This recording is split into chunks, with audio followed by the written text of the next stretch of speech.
A sharp gust swept across the rooftop of the Silver Pearl Hotel, sending the silk drapes into a restless dance. String lights cast soft halos on the polished marble floor, and waiters glided past with glittering trays of champagne flutes. Laughter and conversation rippled across the evening air. To anyone else, it might have looked like a perfect celebration. But for me, Rowan, there was a hum of tension I couldn't ignore. I entered with my 10-year-old daughter, Callie, her small hand locked firmly in mine. She wore a pastel-pink dress dotted with tiny rhinestones, and each step she took echoed with a mix of excitement and nervousness. I could practically feel her eyes widen as she caught sight of the crystal chandeliers overhead. "Dad, everything here looks so fancy," she whispered, tucking a curl of her honey-brown hair behind her ear. "It is," I replied softly. "Just stay close, okay?"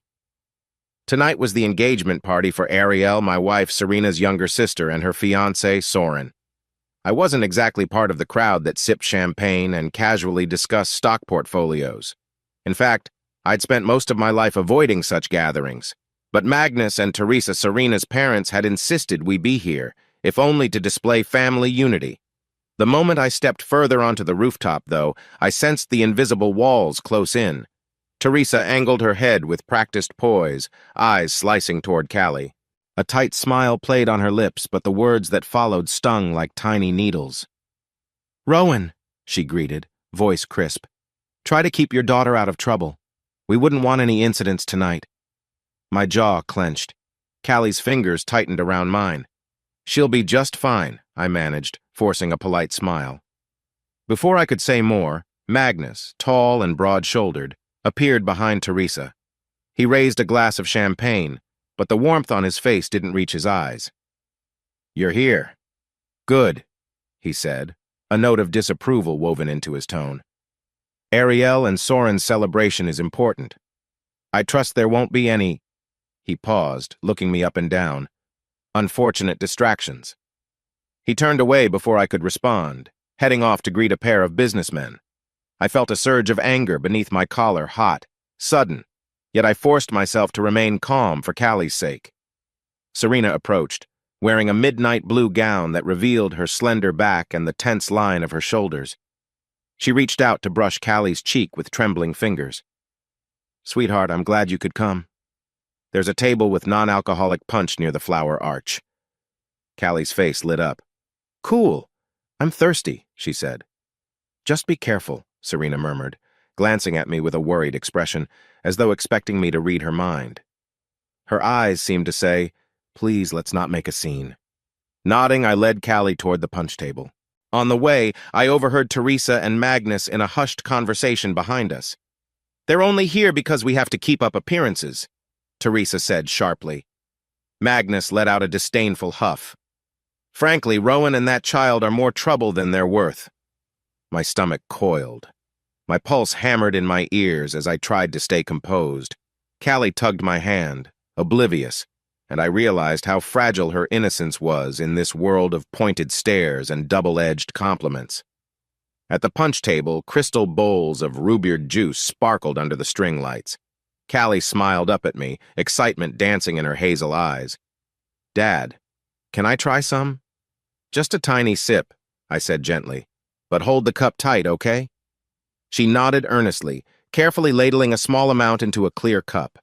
I turned around for a second, maybe two, just enough time to notice Ariel gliding across the floor in her white engagement dress, a fitted mermaid cut with delicate lace sleeves.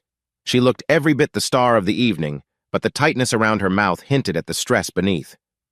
Suddenly, someone bumped into Callie. It happened so fast, a hurried guest, maybe an assistant or a wedding planner in a rush. The cup slipped from Callie's fingers. Scarlet liquid arced through the air, and I saw it, almost in slow motion, land with a vivid splash on Ariel's pristine sleeve. Time froze. Ariel stared at the crimson splatter on her white lace, her expression twisting from shock to fury in the blink of an eye. "Oh my God," she spat, voice quivering. "What did you—" Callie stuttered. "Dewey didn't mean I'm sorry." But Ariel's rage was faster than reason. She raised her hand and delivered a sharp slap across Callie's cheek. The sound cut through the air like a snap of a whip so loud that nearby conversations died on the spot. I watched, horrified, as my daughter stumbled backward, eyes wide with shock and tears immediately welling. For a few staggering seconds, the crowd held its breath. Then, from the corner of my eye, I saw phones being lifted to record, heard gasps ripple around us. Teresa pointed at Callie, a look of disgust on her face, while Magnus signaled security with an almost bored wave of his hand. "Get her out of here," Teresa said, her voice as cold as the wind. "And you too, Rowan. You've done enough damage for one night." Serena hovered near Ariel, looking torn between comforting her sister and reaching for Callie. But she remained still, her lips parted in silent indecision. White-hot anger surged through my veins. I rushed to Callie, who was shaking, tears spilling down her cheeks. That red mark on her face lit a bonfire inside my chest. "You slapped my daughter!" I roared, glaring at Ariel. "She's only 10! Magnus flicked his wrist again, and 2 security guards stepped forward. "Escort them out!" I scooped Callie into my arms. She trembled against me, pressing her face into my jacket. The overhead lights seemed too bright, the air suddenly too cold. I locked eyes with Teresa as I headed to the elevator. She gave me a look like a blade. "Don't forget your place, Rowan. This won't end here." My heart pounded in my ears. "No," I answered, voice shaking with rage. "It won't." The elevator doors slid shut, sealing away the glittering rooftop, Ariel's lace-stained onlookers buzzing, Serena trapped in silent shock. Callie sobbed softly into my shoulder, and I held her tight, all too aware our lives had just flipped upside down in the span of a single slap. I pressed my hand against Callie's cheek as we hurried through the hotel lobby. The bright chandeliers and golden decor felt suffocating, nothing like the glamorous scene it was meant to be. My phone buzzed in my pocket over and over. I could guess who it might be: Magnus, Teresa, or even Serena. But I needed to breathe first, to focus on my daughter. Outside, the city lights flickered, and the evening breeze ruffled her hair. Callie sniffled. "Dad, my face hurts," she said softly. I cradled her head gently. "I know, baby, we're leaving now. It'll be okay." The moment we stepped onto the sidewalk, the phone buzzed again. Finally, I fished it out. As expected, the caller ID flashed Magnus. I debated ignoring it, but a twist of anger compelled me to answer. "Yes?" I snapped. "You have no idea what you've just done," Magnus hissed, voice low. "Ariel is distraught, her dress ruined. My guests are in an uproar." I clenched my jaw, holding the phone away so Callie wouldn't hear every word. "Your daughter just hit mine. You think I'm about to stand by and pretend nothing happened?" "You will," he growled, "if you know what's good for you, and for that child of yours." My stomach churned at the veiled threat. "I'm hanging up now." He let out a disdainful chuckle. "Go ahead, but let me be perfectly clear. If you speak one word of this to anyone outside the family, you'll regret it." Click. I ended the call before he could say more. Rage coiled in my chest, a storm waiting to break.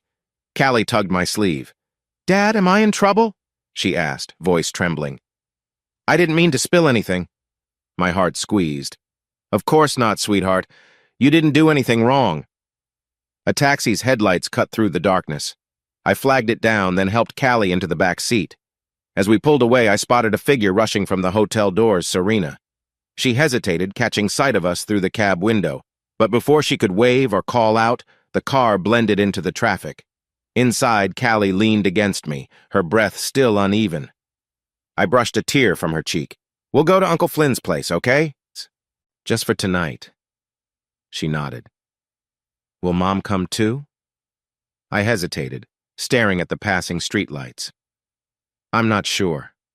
My chest tightened at the thought of Serena, how she'd just stood there. Then I forced a smile for Callie's sake. "We'll figure it out." The moment the cab stopped in front of Flynn's small, cozy apartment complex, I paid the driver and carried Callie out. Flynn was already outside, worry etched on his face. "What happened?" he demanded, letting us in. His living room smelled faintly of coffee and freshly baked bread. He worked night shifts at a nearby bakery. I set Callie down gently. She rubbed her eyes, exhaustion mingling with tears.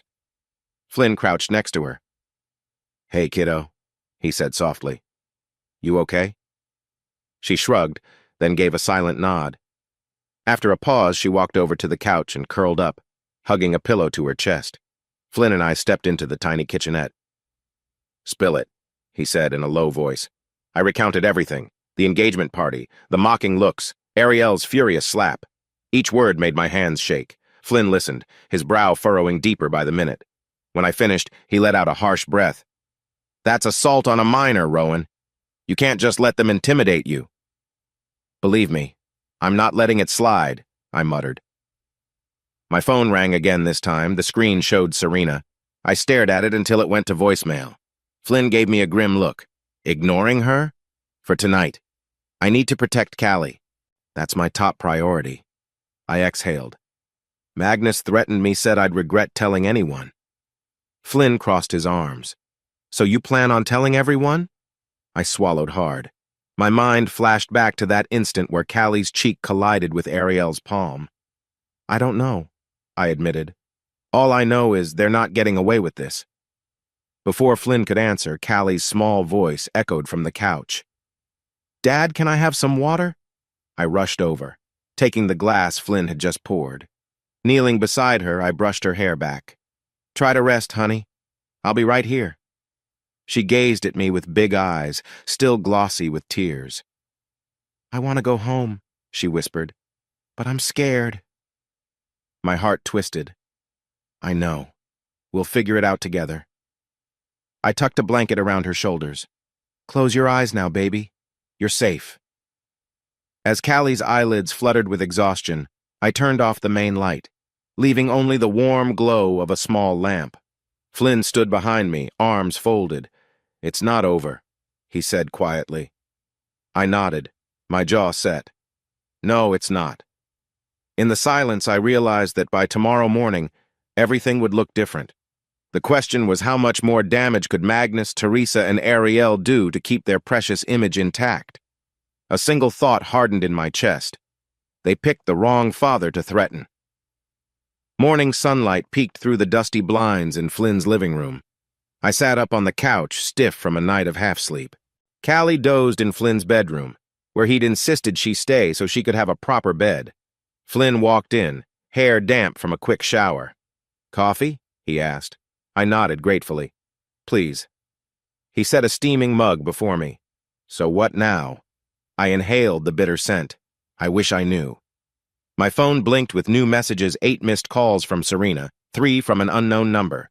Part of me suspected it was Teresa or Magnus, or maybe an associate of theirs. I scrolled through texts. Serena. "Rowan, please call me. We need to talk." Serena. "Mom is furious. Dad is threatening legal action. Please, let's fix this quietly." Unknown. "Stop the drama, or else." "That's them, isn't it?" Flynn muttered when he noticed my frown. "Yeah." A beat. "And Serena wants me to fix it quietly." Bitterness coated my words. He leaned against the counter. "Look, you could escalate, you could go public, but it might backfire. Magnus has money, connections. If you push them, they'll push back." I ran a hand through my hair. "But if I don't push, they'll sweep it under the rug. Callie will be the one thinking she did something wrong." "Exactly," Flynn said, nodding. "So maybe there's a middle ground. You do have that clip, right?" I blinked. I didn't record it myself, but I saw at least 2 people filming. The moment Ariel slapped Callie, phones went up like crazy. "Then track them down," Flynn suggested. "Somebody must have that video. If you have proof, you can protect yourself legally." Before I could respond, Callie came out of the bedroom, hair a tangle around her face. She rubbed her eyes. "Hey," she said quietly. I set aside the coffee and pulled her close. "Morning. How's your cheek?" She touched the faint red mark. "It still stings, but I'm okay," she murmured. Flynn offered her a slice of toast. "I've got strawberry jam if you're hungry." She gave a tiny smile, settling at the kitchen table. As she ate, my phone started buzzing again. This time, the caller ID read Serena. I exhaled. "I should probably pick up." Flynn nodded, turning on the TV to some soft cartoons so Callie wouldn't overhear too much. Then I stepped into the small hallway, pressing the phone to my ear. "Rowan." Serena's voice trembled. "Why aren't you answering my calls?" I swallowed the frustration creeping up my throat. Because you let Ariel slap Callie and you just stood there. Serena inhaled sharply. It all happened so fast. I froze. I didn't expect Ariel to react like that. She's been under so much pressure. Stop. I cut her off. Callie is the one who got hurt, not Ariel. A pause. I know. Her voice wavered. Mom and Dad are panicking. They want you to stay quiet. Let me handle Ariel. She'll apologize. We'll fix it as a family. Anger simmered in my chest. An apology won't fix Callie's fear, or that red mark on her face. And your family's priority is their reputation, not Callie's well-being. I'm trying to protect everyone, Serena said, almost pleading. Then start by standing up for your daughter, I replied, forcing calm into my tone. Because if your father keeps making threats, I'll... Her breath hitched. Rowan, please, don't make this a bigger deal than it already is. I clenched my free hand into a fist. You know what, Serena? Maybe if your sister hadn't humiliated my child in front of half the city, we wouldn't be here. Silence. Then her voice grew quiet, as though she covered the phone. Look, can we meet? Just you and me. I'll come alone. We can talk about this before it escalates. I glanced at Callie, nibbling toast in Flynn's kitchen. She looked tired, uncertain. Fine. One chance, Serena. Name the place. She let out a slow exhale. There's a cafe near Lincoln Square. 11 o'clock? Okay. Without waiting for more, I hung up. My mind buzzed with doubt. Could Serena genuinely help, or was she just another extension of her parents' demands? Everything okay? Flynn asked, returning from the living room. I shook my head. Not exactly, but maybe I'll get some answers. He patted my shoulder. You got this, bro. I'll keep an eye on Callie. I forced a small smile, glancing at my daughter. Thanks. As I headed to the bathroom to freshen up, a single thought wouldn't leave me. This was only day one, and it already felt like we were tiptoeing through a minefield. A dark sky pressed down on me as I parked outside Flynn's place, returning from my tense cafe meeting with Serena. The conversation replayed in my mind like a broken record. She'd wanted me to calm down and let the family handle it, offering vague promises that Ariel would apologize in private. My gut told me it was code for keep quiet and don't destroy our reputation. The porch light was on. Inside, I found Callie curled up on Flynn's worn-out recliner, watching a silly sitcom, her eyes half-lidded with fatigue. Flynn sat on the couch, phone in hand. How'd it go? He asked, muting the TV. I dropped my jacket onto a chair. A dead end, basically, I sighed. Serena says I'm overreacting, that Ariel's meltdown was a stress response. She wants me to keep this in the family. Flynn frowned. How did you respond? I told her an apology behind closed doors means nothing if the family's just going to keep humiliating us. My gaze slid to Callie, who was trying to pretend she wasn't listening. Plus, I don't trust a word that comes from Magnus or Teresa. Flynn set his phone down. I might have something you'll find interesting. He scrolled through a messaging app. Remember you said people filmed the slap? Well, I asked around some friends who keep tabs on local social media drama, found a short clip from last night's party. I froze. Seriously? He turned the screen toward me. The shaky amateur video showed Ariel in her white dress, lips curled in anger, hand raised, then the sound of skin colliding with skin. The perspective was partially blocked by someone's shoulder, but it was enough to see Callie stagger back. A chill crawled down my spine. Part of me was horrified to watch it happen again, but another part felt grim satisfaction that there was undeniable proof. Who posted this? Some guest. They took it down this morning, maybe family pressure, but it was online long enough for people to save or re-upload. I managed to get a copy.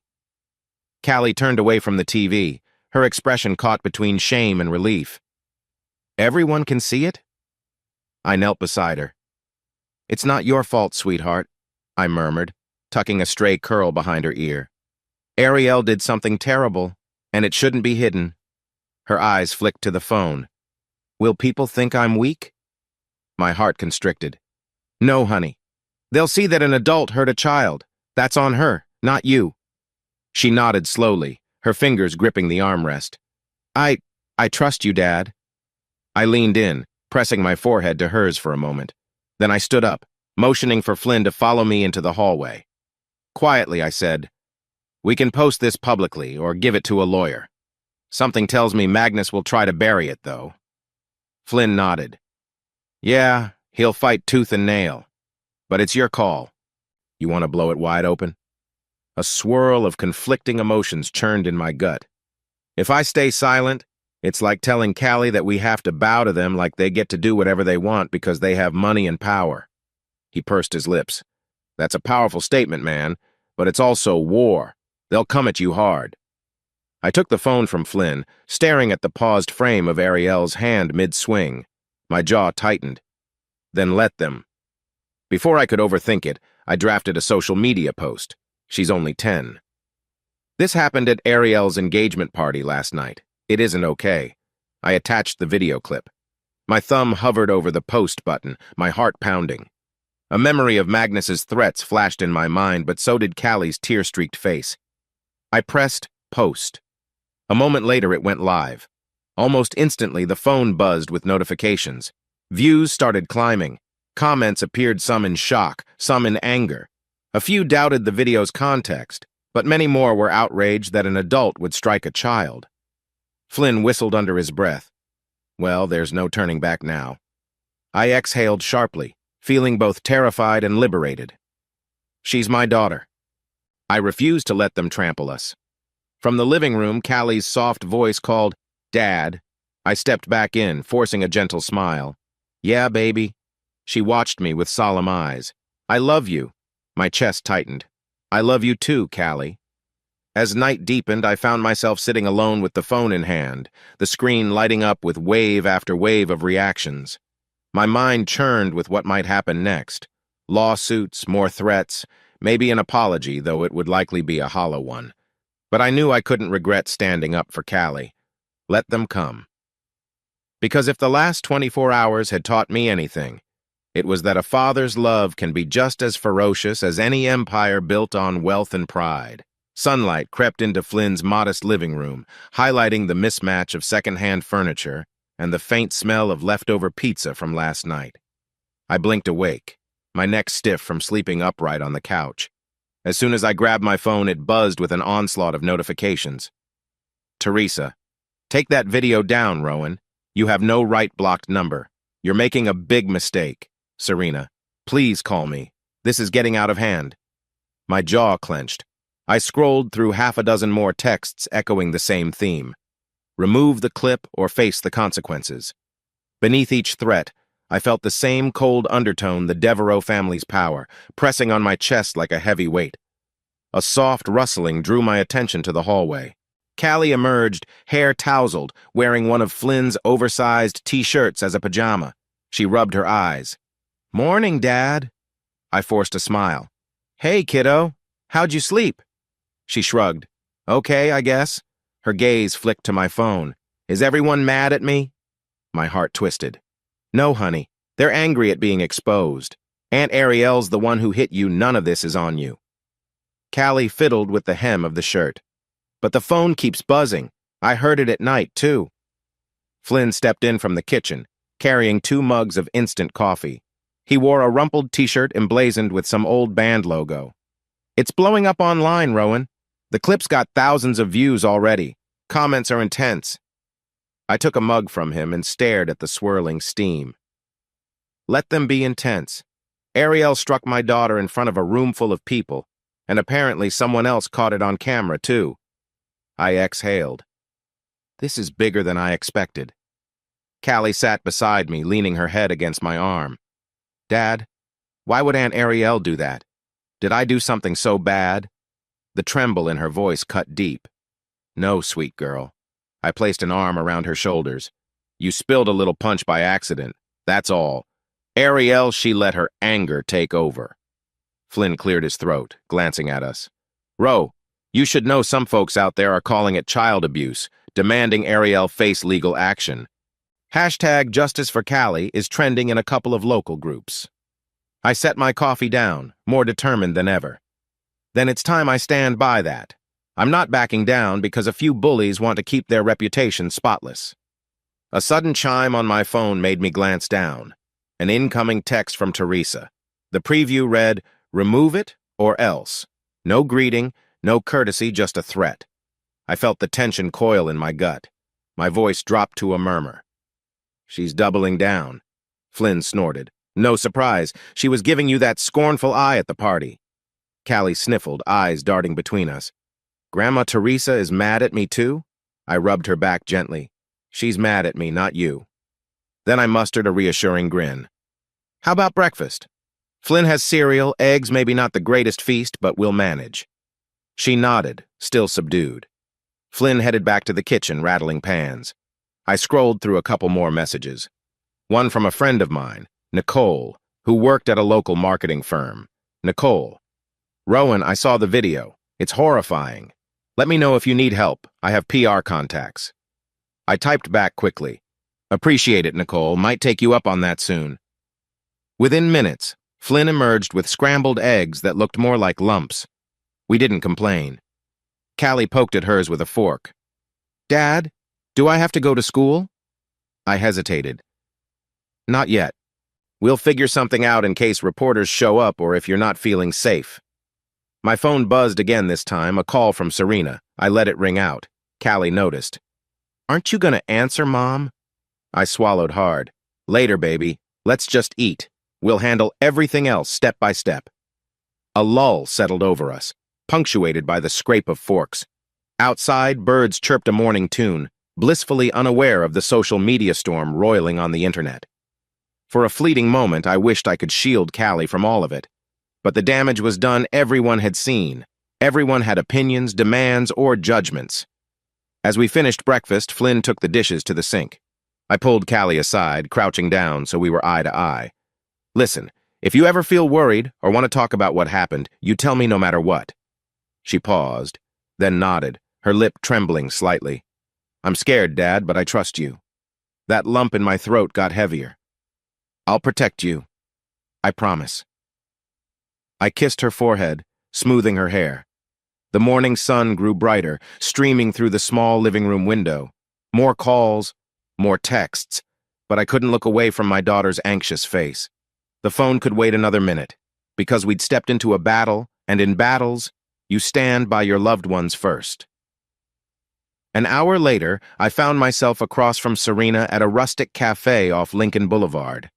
The place smelled of vanilla lattes and baked cinnamon rolls, but the tension between us left a stale taste in my mouth. Serena wore a fitted blazer and dark jeans, her eyes ringed with sleepless shadows. She took a tentative sip of her iced coffee. "Rowan, you're ignoring my calls." I folded my arms on the tiny table. "What do you expect? Ariel slapped our daughter. Your parents are threatening me, and you want me to just act like it's no big deal?" Her gaze flicked across the cafe as though worried someone might overhear. "Lower your voice, please." I shook my head, voice firm but calm. "I'm done whispering." She exhaled shakily, setting the cup down with a slight clink. "Look, I know what happened was awful. Ariel shouldn't have done that. But this video, it's destroying our family's name. Mom and Dad are furious." A humorless laugh escaped me. "They should be furious at Ariel, not at me or Callie. She's the one who committed assault on a kid, Serena." She flinched at the word, assault. "I'm not excusing her," she said, fingers twisting the napkin nervously. "But Dad's on the verge of legal action against you, defamation, or some invasion of privacy claim. He's got powerful lawyers on speed dial." I leaned forward, heart thudding. "Let him. I have the truth. If he wants to drag us all to court, I'll be there with the footage. And this time, he won't be able to spin it to his advantage." Serena closed her eyes. "Can we solve this quietly?" "If you remove the video, no!" I cut in sharply. "No more hiding. Callie's terrified. She thinks half your family hates her." "She's my daughter, too," Serena whispered, voice trembling. "I hate seeing her hurt." "Then stand up for her," I retorted, feeling anger coil. "She needs her mother. But from what I've seen, you're too scared of crossing your parents to do what's right." Her cheeks flushed. "That's not fair. You don't understand the pressure my father's business connections, my mother's network. They can ruin me, ruin us." I ran a hand through my hair, frustration pulsing in my temples. "They're not unstoppable, and even if they could ruin me, I'd take that bullet for Callie. Wouldn't you?" Her eyes darted away, filled with guilt. "Rowan, I'm trying to protect everyone." "Maybe you can't," I said softly, leaning back in my chair. "Maybe you have to choose who to protect first." Tears glistened in Serena's eyes, but she blinked them back quickly. She reached for my hand, a hesitant gesture. "This is our marriage, our child, our life. I never wanted it to come to this." I let her fingers brush mine, but didn't reciprocate. "Neither did I said, my voice low. "But here we are." Outside, car horns blared and people bustled down the sidewalk, oblivious to our quiet standoff. The cafe's neon sign buzzed overhead. Serena slipped her hand away, sadness etched on her features. "I can't defy them openly," she confessed. "They hold everything my name, my inheritance. If I go against them, I'll lose everything I have." "Everything except your daughter's trust," I said, unflinching. "How much is that worth?" She looked away, tears threatening to spill but never quite falling. She inhaled shakily. "I'm sorry." The words lingered, incomplete, as if she wanted to say more but couldn't. In that silence, I realized she wasn't ready to stand by us. Not yet. I pushed my chair back. "I have to go. Callie needs me." She nodded, eyes damp. "Rowan, please don't escalate this anymore. For me, for us." My jaw tightened. I rose from the table, tossed a few dollars for the coffee, and turned to leave without another word. Because whether Serena liked it or not, the storm had already arrived, and I wasn't about to let my child be swept away in it. That afternoon, Flynn drove me to a sleek office building downtown where we had an appointment with Joyce, the attorney recommended by an old acquaintance. She specialized in family law and had a reputation for not backing down. As we rode the elevator to the 12th floor, Flynn tried to lighten the mood. "At least you look presentable," he joked, flicking a speck of lint off my blazer. "First impressions, right?" I managed a half-smile, though tension coiled in my stomach. I couldn't shake the memory of Serena's pleading eyes or Callie's trembling voice. This was all happening so fast. Stepping out into the corridor, we found Joyce's office at the end of a minimalist hallway.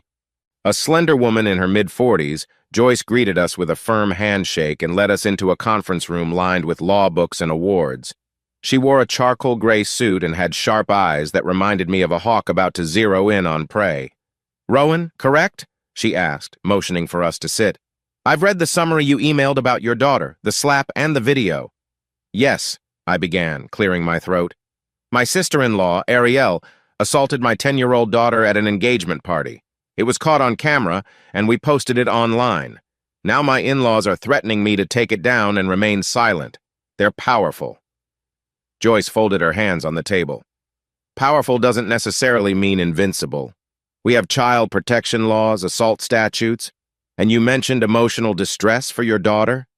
I nodded, glancing at Flynn, who gave me a small nod of encouragement. "Yes, she's been anxious, having nightmares. She's scared to go out in public in case she sees Ariel or my in-laws." Joyce's gaze sharpened. "We can proceed two ways.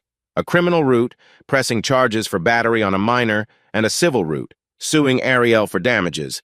Given the video evidence, there's a solid basis. Additionally, we can request a restraining order preventing Ariel or your in-laws from contacting Callie or coming near her." "That's exactly what we need," Flynn interjected, leaning forward. "They're sending threatening texts, borderline harassment." She tapped her pen on a notepad. "Threatening texts can bolster your case. Keep them. Screenshots, phone logs, everything." I opened the folder I'd brought, sliding a small stack of printed screenshots across the table. "These are from Teresa, some from blocked numbers that I suspect are either Magnus or one of his associates." Joyce skimmed them, brow furrowing. "They're definitely attempts at intimidation.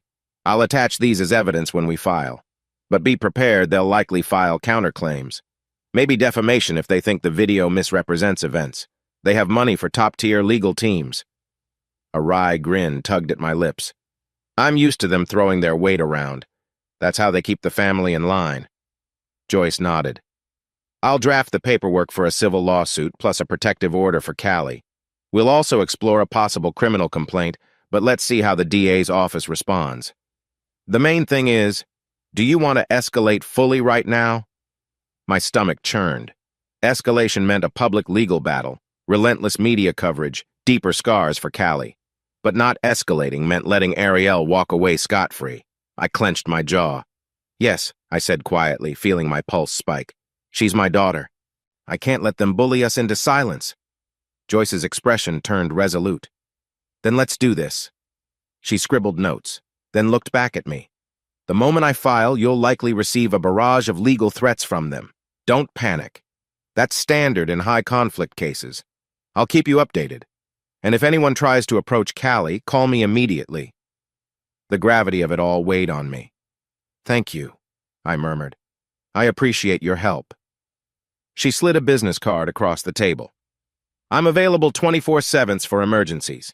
If you see suspicious cars outside your house, if they approach Callie's school, anything, tell me. We'll involve law enforcement if needed. I exhaled slowly. Understood. Standing to leave, Flynn and I shook her hand again. As we stepped into the elevator, the tension in my chest felt simultaneously heavier and lighter heavier, because we were about to plunge into a legal war. Lighter because now we had a plan and an ally. Flynn jammed the elevator button for the lobby. Proud of you, man, he said quietly, for not backing down. I pressed my head against the cool elevator wall, releasing a breath I hadn't realized I was holding. One step at a time. Downstairs, the afternoon sun cast long shadows across the busy street. I spotted a familiar flash of blonde hair near a parked sedan Serena. My pulse quickened, but when I looked again, the woman turned her head, and it was someone else entirely. My heart sank. Flynn laid a supportive hand on my shoulder. Come on, let's get back to Callie. I nodded, forcing a determined breath, because from here on out, it was all about protecting my daughter no matter how high the stakes climbed. Late that night, while Flynn dozed on the recliner and Callie slept in the spare bedroom, I sat hunched over my laptop reviewing the digital copies of the evidence we'd given Joyce. The clack of the keyboard was the only sound in the apartment, save for the hum of the fridge. A half-empty mug of coffee grew cold next to me. My eyes burned from staring at the screen. As the clock neared midnight, my phone vibrated on the table. The caller ID read, "Private number." With a slow exhale, I answered. Hello? An unmistakable voice spoke, as frigid as a draft through an open window. Rowan, it's Magnus. My spine went rigid. What do you want? He let out a mock-polite chuckle. Strange question, considering the mess you've made of our family name. I want you to retract your little stunt on social media. Issue a statement saying it was taken out of context. I snorted, my frustration boiling. Out of context? Ariel slapped a 10-year-old. That's pretty clear context. You gold-digging snake, he spat, each syllable dripping contempt. You're using that child to climb a ladder you couldn't build yourself. My pulse pounded in my ears. Don't you dare talk about Callie like that, I warned, voice low. She's your granddaughter. He gave a bitter laugh. I'm well aware. But she's your child, and you're nothing but a nobody who happened to marry my daughter. You think you can fight me in court? Do you have any idea how many lawyers I can throw at you? My free hand curled into a fist, nails biting my palm. I don't care if you hire an army. You can't silence us anymore. An icy pause. You should have stayed quiet, Rowan. Now you've forced my hand. Anger buzzed at the base of my skull. The only person forcing anything is you, covering up your precious Ariel's actions. Guess what? The world's already seen it. You can't unsee the truth. Magnus inhaled sharply, a telltale sign that I'd poked his ego. You'll regret this, he said, voice coiled with threat. You think you can protect Callie forever? People forget. PR moves on, and I'll make sure you're left with nothing. My grip on the phone tightened. Part of me wanted to shout, to hurl every insult back at him, but I needed to keep my focus. I'm done talking, Magnus. Don't call again. He let out a final snarl. You'll live to wish you had listened, he said. Then the line went dead. My hand shook when I lowered the phone. I stared at it, fury and fear wrestling in my gut. A quiet shift across the room made me look up. Callie stood in the doorway, hugging her stuffed rabbit. Her eyes were wide, reflecting the glow from my laptop screen. Dad? She whispered. Who was that? I took a moment to steady my voice. Just a phone call, sweetie. Couldn't sleep? She stepped closer, the old floorboard creaking under her feet. Bad dream, she admitted, tears glinting. I dreamed Aunt Ariel was chasing me. My heart clenched. I reached out, gathering her into my arms. No one's chasing you, I murmured, rocking her gently. You're safe here. She sniffled into my shoulder. Daddy, are we going to be okay? I kissed the top of her head, breathing in the scent of shampoo. Yes, I said, even though my insides coiled with the memory of Magnus's threats. I promise, we'll figure this out. Behind her, Flynn stirred awake on the recliner, noticing us. He stood, rubbed his eyes, and mouthed silently, Everything all right? I gave a tight nod, still holding Callie close. Because in that moment, it didn't matter how many lawyers Magnus hired or how many threats Teresa threw my way. All that mattered was the steady rhythm of my daughter's breathing against my chest, reminding me why I couldn't back down. Leaning over, I gently guided Callie back to the spare bedroom, tucking her under the covers. She clung to my hand for a moment, her eyes heavy with sleep but still laced with worry. Dad? She repeated softly. Yeah? I love you. My throat felt thick with emotion.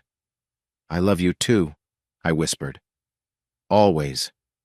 In the hush of that midnight, I sat by her bed until she drifted off, the tension in her little body finally easing.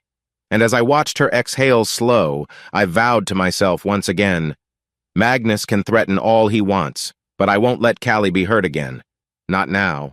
Not ever. Morning light slanted through Flynn's tiny kitchen window, illuminating dust motes in the air. I sipped stale coffee while Callie drew quietly at the table, crayons scattered around her. Her face was still pinched with worry, but she had a determined look as she sketched a scene of a little girl standing tall in front of a looming figure. Flynn shuffled in, phone in hand. Rowan, check this out, he muttered, tilting the screen to show me. A local TV station's news segment had just aired a special report about the incident. They'd snagged the viral clip of Ariel slapping Callie and lined up interviews with outraged community members. One by one, parents expressed shock.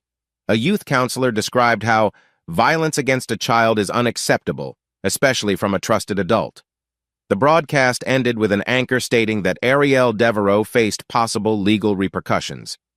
The camera cut to a photo of Ariel in a designer dress, eyes brimming with tears likely from a past press event, not from genuine remorse. Callie glanced up. That's her, she said softly, recognizing Ariel on Flynn's phone screen. I placed a hand on her shoulder. Yes, baby. People are talking about it because what she did was wrong. They're on your side. She nodded, lips pressed tight. Does that mean she's in trouble now? Flynn set the phone down. Seems like it. A friend of mine says Ariel's sponsors are bailing on her. She's losing brand deals. He shrugged. Might even mess up her wedding. A flicker of satisfaction sparked inside me, but it was tainted by a deep sadness for Callie's sake. This entire ordeal had turned our lives upside down. She brought it on herself, I said quietly. The TV in the living room droned on with talk show chatter, where a parenting expert was condemning the slap. My phone buzzed with new notifications from supportive strangers using the hashtag #JusticeForCallie. But as always, threats from Teresa and Magnus mingled in my inbox fury at how I'd ruined their perfect family brand. I tried to ignore it and scrolled through a local news website. A headline read, Social media storm hits Devereaux family heiress Ariel under fire. The article spelled out the fallout. Canceled endorsements, postponed wedding announcements with Soren, and rumors of trouble within the Devereaux empire. Halfway through, the text mentioned Teresa's public statement blaming an unruly child, refusing to admit any wrongdoing on Ariel's part. Callie's face fell when she heard me summarize that last part. They think I'm unruly? She whispered. Dad, I only spilled a drink. I knelt beside her chair, heart clenching at the hurt in her eyes. You did nothing wrong, Callie. She's just trying to twist the truth to protect herself and Ariel. Flynn exhaled heavily from across the table. Yeah, well, it's not working. Public opinion's turning against them. The more they blame you, the worse they look. Still, I could sense Teresa's venom behind those words. She and Magnus would not let this go easily. We need to stay cautious, I said, reminding myself as much as the others. They'll push back even harder now. Before either of us could say more, my phone chimed with a text from lawyer Joyce. We should expect to see Ariel's PR attempts soon. Don't engage. Keep records of everything. Preliminary hearing set for next week. I showed the message to Flynn. Looks like the fight's just beginning. Callie fiddled with a crayon. Dad, does that mean we'll have to go to court? I saw the anxiety flicker in her eyes. Gently, I touched her hand. Yes, sweetheart, but I'll be right by your side and Miss Joyce will help us. You won't be alone. She chewed her lip, then nodded bravely. Okay.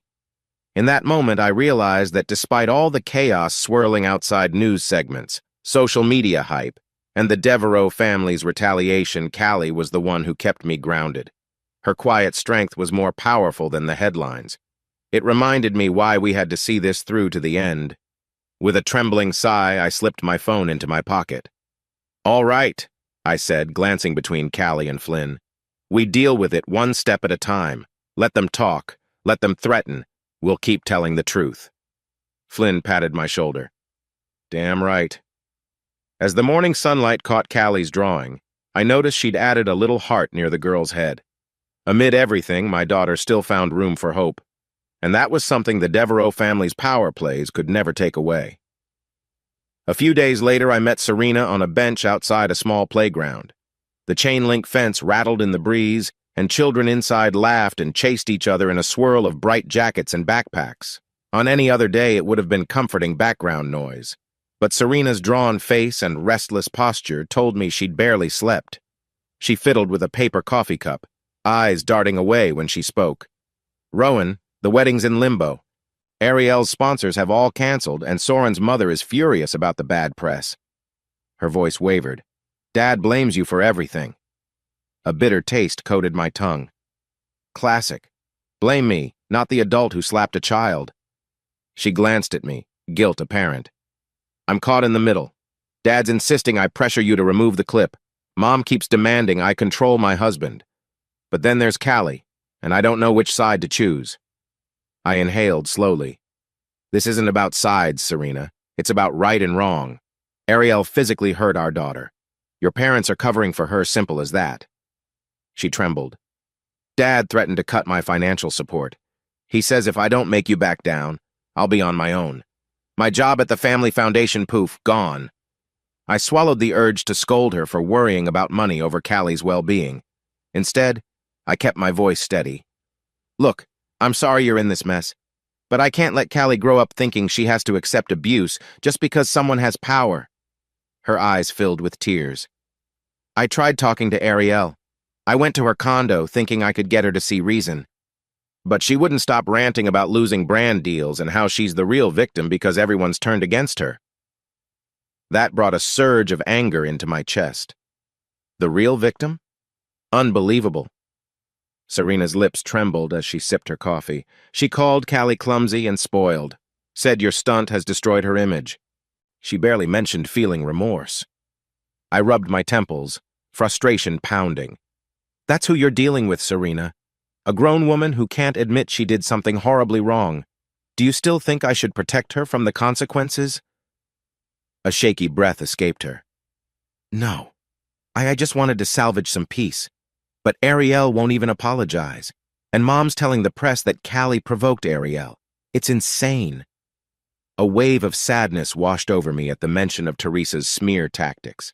I could imagine tabloids lapping it up, heiress accused of overreacting to child's behavior. The spin doctors would try anything to recast Ariel as the misunderstood star. I won't retract the truth, I said firmly. Serena stared at the playground fence, watching a little girl climb the monkey bars. I keep remembering the day Callie was born, she murmured. You held her so gently, said you'd protect her always, and I feel like I failed that promise by not stopping Ariel. My chest tightened. You can still choose differently, I said softly. Stand with us. Tell your parents enough is enough. But it's your call, Serena. I can't make that choice for you. Tears slipped down her cheeks. She hurriedly wiped them away as if embarrassed. I'm scared, Rowan, she whispered. They can ruin me. I hesitated, then gently placed a hand over hers. Look at Callie's face in your mind. Remember how she cried that night. Which fear is worse, losing your parents' money or losing your daughter's trust? Serena's breath hitched. For a moment, I thought she might say something defiant. Instead, she just shook her head, eyes distant. I don't know. The wind rustled the fence again. A mother passed by, calling for her toddler, a slice of normal life that felt foreign to me now. Eventually, Serena stood, the coffee cup crumpling in her fist. I'm sorry, she breathed, stepping back. I need time. I watched her hurry away, shoulders hunched as though the entire world weighed on her back. My heart ached. Part of me wanted to comfort her, but the bigger part remembered Callie's tear-streaked face. Right now, my daughter needed a mother who stood up, not one who ran away in fear. I remained on the bench for several minutes, letting the children's laughter wash over me until I felt a hint of calm. Then, phone buzzing in my pocket with new notifications, I headed back to Flynn's place. Because if Serena still couldn't choose, I'd already made my decision for Callie's sake. I wouldn't back down. A drizzling rain tapped against the windows of the county courthouse as lawyer Joyce Flynn and I stepped into the lobby. The marble floor gleamed under fluorescent lights, giving the place a cold, imposing air. My stomach churned with both nerves and resolve. Callie stayed at home with a babysitter, per Joyce's advice, to spare her the stress of the hearing. Through the tall glass doors, I spotted Magnus and Teresa arriving in a glossy black car. Teresa's posture screamed disdain, her chin tilted high. Magnus exuded a quiet fury, like a storm waiting to break. Standing next to them was Ariel, dressed in a conservative blazer, likely an attempt at appearing remorseful or respectable. It did little to hide the sneer on her face. We entered the courtroom, a smaller chamber meant for preliminary matters. The judge, a gray-haired woman with sharp eyes, wasted no time calling the case. Joyce introduced me briefly. Then the opposing counsel, an older man with an immaculate pinstripe suit, stood to represent Ariel. Your Honor, he said, voice smooth as silk, my client deeply regrets the unfortunate misunderstanding that occurred. She was under extreme emotional distress, having prepared for her engagement party. Callie's behavior triggered a reflexive response. I stiffened, biting my tongue. Reflexive response. Ariel had practically swung for the fences. Joyce cleared her throat. We have clear video evidence, Your Honor, showing Miss Ariel Devereaux slapping a 10-year-old with no sign of immediate danger to her.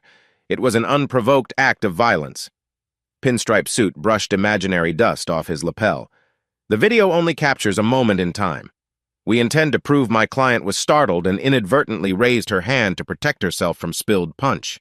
It was never an intentional strike. Joyce's expression hardened. The child ended up with a red, swollen cheek. That's more than a flinch of self-defense. A murmur rippled through the small crowd, which included a couple of local reporters scribbling notes. From the corner of my eye, I noticed Serena slip in quietly at the back. She caught my gaze but looked away, clearly torn. The judge asked for the video to be entered into evidence, along with statements about Callie's emotional distress. After watching a portion of the clip, she glanced up, lips pursed.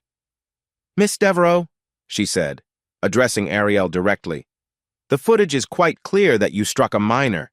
This hearing is to determine whether a protective order is warranted. Ariel rose, her polished nails gripping the edge of the table. Your Honor, I was overwhelmed. I truly didn't mean to hurt her, she insisted, though her voice trembled more with anger than remorse. I apologize if Callie felt frightened, but the situation was chaotic. Joyce calmly slid a folder forward. Your Honor, we have texts from Miss Devereaux post-incident, calling Callie names like bratty and blaming her for ruining my dress. Hardly the language of someone who's sorry. A flush crept up Ariel's neck. Across the aisle, Teresa's eyes flashed, and Magnus scowled so intensely I thought he might snap a pen in half. After reviewing the documents, the judge frowned at Ariel. Given the evidence, I find sufficient cause to grant a temporary restraining order preventing Miss Devereaux from contacting or approaching Callie within 300 feet. Violation will result in legal consequences. Ariel clenched her jaw, but her attorney nudged her to remain quiet. The judge finalized a date for a more comprehensive hearing on possible civil damages. Then she turned to me. Mr. Rowan, I strongly advise you to keep all interactions formal and through counsel to avoid escalations. Court can be messy. Be mindful of how public statements might affect this child. I nodded, a knot of relief loosening in my chest. Ariel was barred from coming near Callie. That was a victory, however small. As the session adjourned, I caught a glimpse of Serena in the back row. She stood in an awkward hush, eyes flicking toward her parents. Then, with a panicked look, she slipped out of the room before I could approach.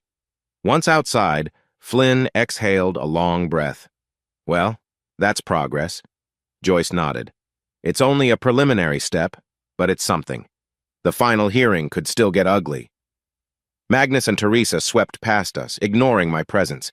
The tension radiating from them was almost tangible, like a force field of contempt. Ariel stomped after them, her heels clicking on the marble floor with each furious step. As they vanished, I spotted Serena near the exit, caught between approaching me and heading after her family. For a second, our eyes met. Then she turned and followed her parents, shoulders hunched as though weighed down by her own indecision. Flynn gently patted my arm. "Come on," he murmured. "We did what we came for." Outside, the rain had lightened to a mist, turning the sidewalk slick. A local reporter tried to shove a microphone in my face, but Joyce deftly steered me around them. "No comment at this time," she said crisply, hustling us down the steps.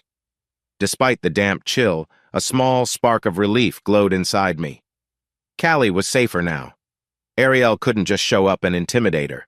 Of course, the real battle lawsuits, media frenzy, and the fate of our family still loomed. But for one moment, I savored this minor triumph. Late that evening, after the hearing, I sat at Flynn's scarred coffee table with Joyce. We'd ordered greasy takeout burgers that were growing cold, untouched. Callie was in the bedroom reading a storybook with the babysitter we'd hired for the day. Joyce set down her pen, a stack of legal forms in front of her. "So, we have the restraining order. That's good. But Magnus and Teresa will look for ways around it. They might push for shared events or claim Ariel has a right to family functions. We need to be vigilant." I sighed, leaning back. "Any chance they'll just give up?" She gave me a knowing look. "Not likely. They're powerful and prideful.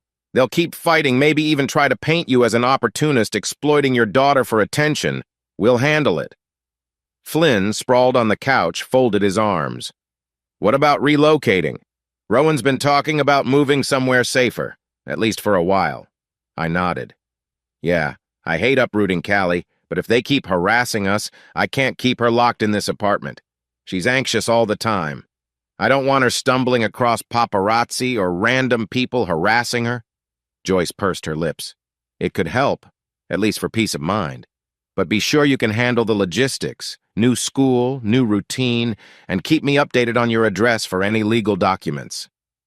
"Sure," I said, rubbing my temples as a dull headache throbbed behind my eyes. "I just want my little girl to feel safe again. Right now, every knock on the door makes her jump." Joyce gathered her files into a neat stack. "Well, after tonight, I'll file the protective order with local law enforcement so they're aware. Keep documenting everything, texts, calls, or if Ariel tries to approach you. If Serena contacts you and it's relevant, note it down too." My heart twisted at the mention of Serena. I recalled seeing her in court, how she'd bolted the second it ended. A part of me understood her fear, but another part couldn't forgive the silence that left Callie unprotected. "I will," I said, voice tight. Joyce frowned sympathetically. "I know this is tough, but focus on Callie's needs first. The rest can fall into place later." A gentle knock came from the hallway, and the babysitter peeked in. "Mr. Rowan, Callie's ready for bed if you'd like to say goodnight." "Thanks." I stood, pinching the bridge of my nose. "Be right there." Joyce nodded, packing up. "I'll leave the extra paperwork for you to review. If we're going forward with a full civil suit for damages, we'll need more depositions. We can talk tomorrow." After she left, Flynn shot me an encouraging smile. "You're doing the right thing, man." I mustered a faint grin in return. "I hope so." Patting down the hall, I found Callie curled under the covers, the warm lamplight illuminating her cheeks. She looked up as I entered, her eyes reflecting both weariness and a child's unbreakable trust. "Dad," she murmured, "are we okay?" I brushed her hair back. "We will be. We went to court today, and the judge says Ariel can't come near you. Her brow furrowed. Mom wasn't there? I hesitated. She was, but she's dealing with a lot right now. The words tasted hollow, but I didn't want to burden Callie with the details of Serena's indecision. Callie blinked, then whispered, I miss her sometimes. My heart twinged. I know, baby. Hopefully soon she'll figure out what matters most. I leaned in, kissing her forehead. For now, let's get some rest, okay? She nodded, tiny fingers curling around mine. Night, Dad. I love you. I love you too, I murmured, switching off the lamp. In the soft darkness, I listened to her breathing slow, a gentle reminder of my purpose in all this chaos. Back in the living room, I gazed at the half-packed boxes Flynn had stacked against one wall. We'd started preparing, just in case we decided to move sooner rather than later. Uncertainty loomed, but the one sure thing was Callie's safety came first. If that meant starting over in a different zip code, so be it. I sank onto the couch, exhaling a heavy breath. Because no matter what the Devereaux family did next, I knew I wouldn't let my daughter face them alone. Not now, not ever. A thick rain pattered against the tinted windows of Lawyer Joyce's downtown office building. Inside the conference room, fluorescent lights buzzed overhead, casting a sterile glow on the polished wooden table. I sat next to Flynn, my jaw clenched, while Joyce leafed through documents. Across from us, Magnus and Teresa exuded an icy composure, as though the storm outside was nothing compared to their simmering contempt. Ariel and Serena were also present, though Ariel spent most of her time glaring at me from beneath impeccably coiffed hair. Joyce cleared her throat. Thank you all for coming. The purpose of today's meeting is to explore any potential resolution before we move further into litigation. Magnus raised an eyebrow. Exactly. Let's discuss what it'll take for Rowan to end this fiasco. My stomach churned at the casual way he dismissed the assault on Callie, his own granddaughter. I'm only here because Joyce told me I had to show good faith, I said curtly. Ariel snorted. Good faith, she muttered, crossing her arms. Don't pretend you have any moral high ground when you've been dragging my name through the mud online. Before I could retort, Magnus pulled out a slim folder and slid it across the table. This is our offer. A payment substantial if Rowan agrees to withdraw legal claims, remove that defamatory video, and publicly state it was all a misunderstanding. An incredulous laugh escaped me. I glanced at Joyce, who stayed composed but tapped her pen on the table. What if I say no? I asked quietly, not touching the folder. Magnus's mouth twitched in irritation. Don't be foolish. I'm offering you a way out without further tarnishing everyone's reputation. We all want to move on. I ground my teeth. I'm not sure move on is the right phrase after Ariel physically slapped my child in front of dozens of witnesses. Ariel shot upright, eyes blazing. Your brat ruined my dress, humiliated me in my own party. I was in shock. Flynn slammed a fist on the table. You'd better watch your mouth about Callie. A hush fell, tension crackling like static. Serena, who had been silent, glanced worriedly between Ariel and me, but she didn't speak up. A pang of disappointment seared my chest. Once again, she stood there, letting her sister hurl insults. Joyce broke the deadlock. Let's keep it civil. Mr. Magnus, Miss Ariel, the sum in that folder, no matter how substantial, doesn't erase child endangerment. My client is unlikely to accept hush money. Magnus's jaw tightened. Rowan, this is your last chance. You drag us through court, we'll bury you in counter-lawsuits. Defamation, emotional harm to Ariel, damaging her wedding prospects. I breathed in deeply, forced my voice to stay calm. I'm not removing the video. I'm not dropping the suit. You can keep your check. Ariel threw her hands up. This is ridiculous. In a flash, she stood, pointing a manicured finger at me. All of this for some attention. You're just a petty man, writing your daughter's sob story. That's enough, Joyce snapped, her measured tone sharpening. We have a child's well-being at stake, Miss Devereaux, and we have a court date ahead of us. If your goal was to settle, you've made no sincere apology, nor provided any assurance it won't happen again. Teresa finally spoke, each word dripping ice. My daughter doesn't owe an apology for a moment's lapse, especially when your daughter's behavior sparked it. If you had raised Callie better, this wouldn't have happened. I clenched my fists under the table, fury pounding in my ears. You keep telling yourself that. My eyes flicked to Serena. And you? Nothing to say? She looked down at her hands, her lips parted, but no words emerged.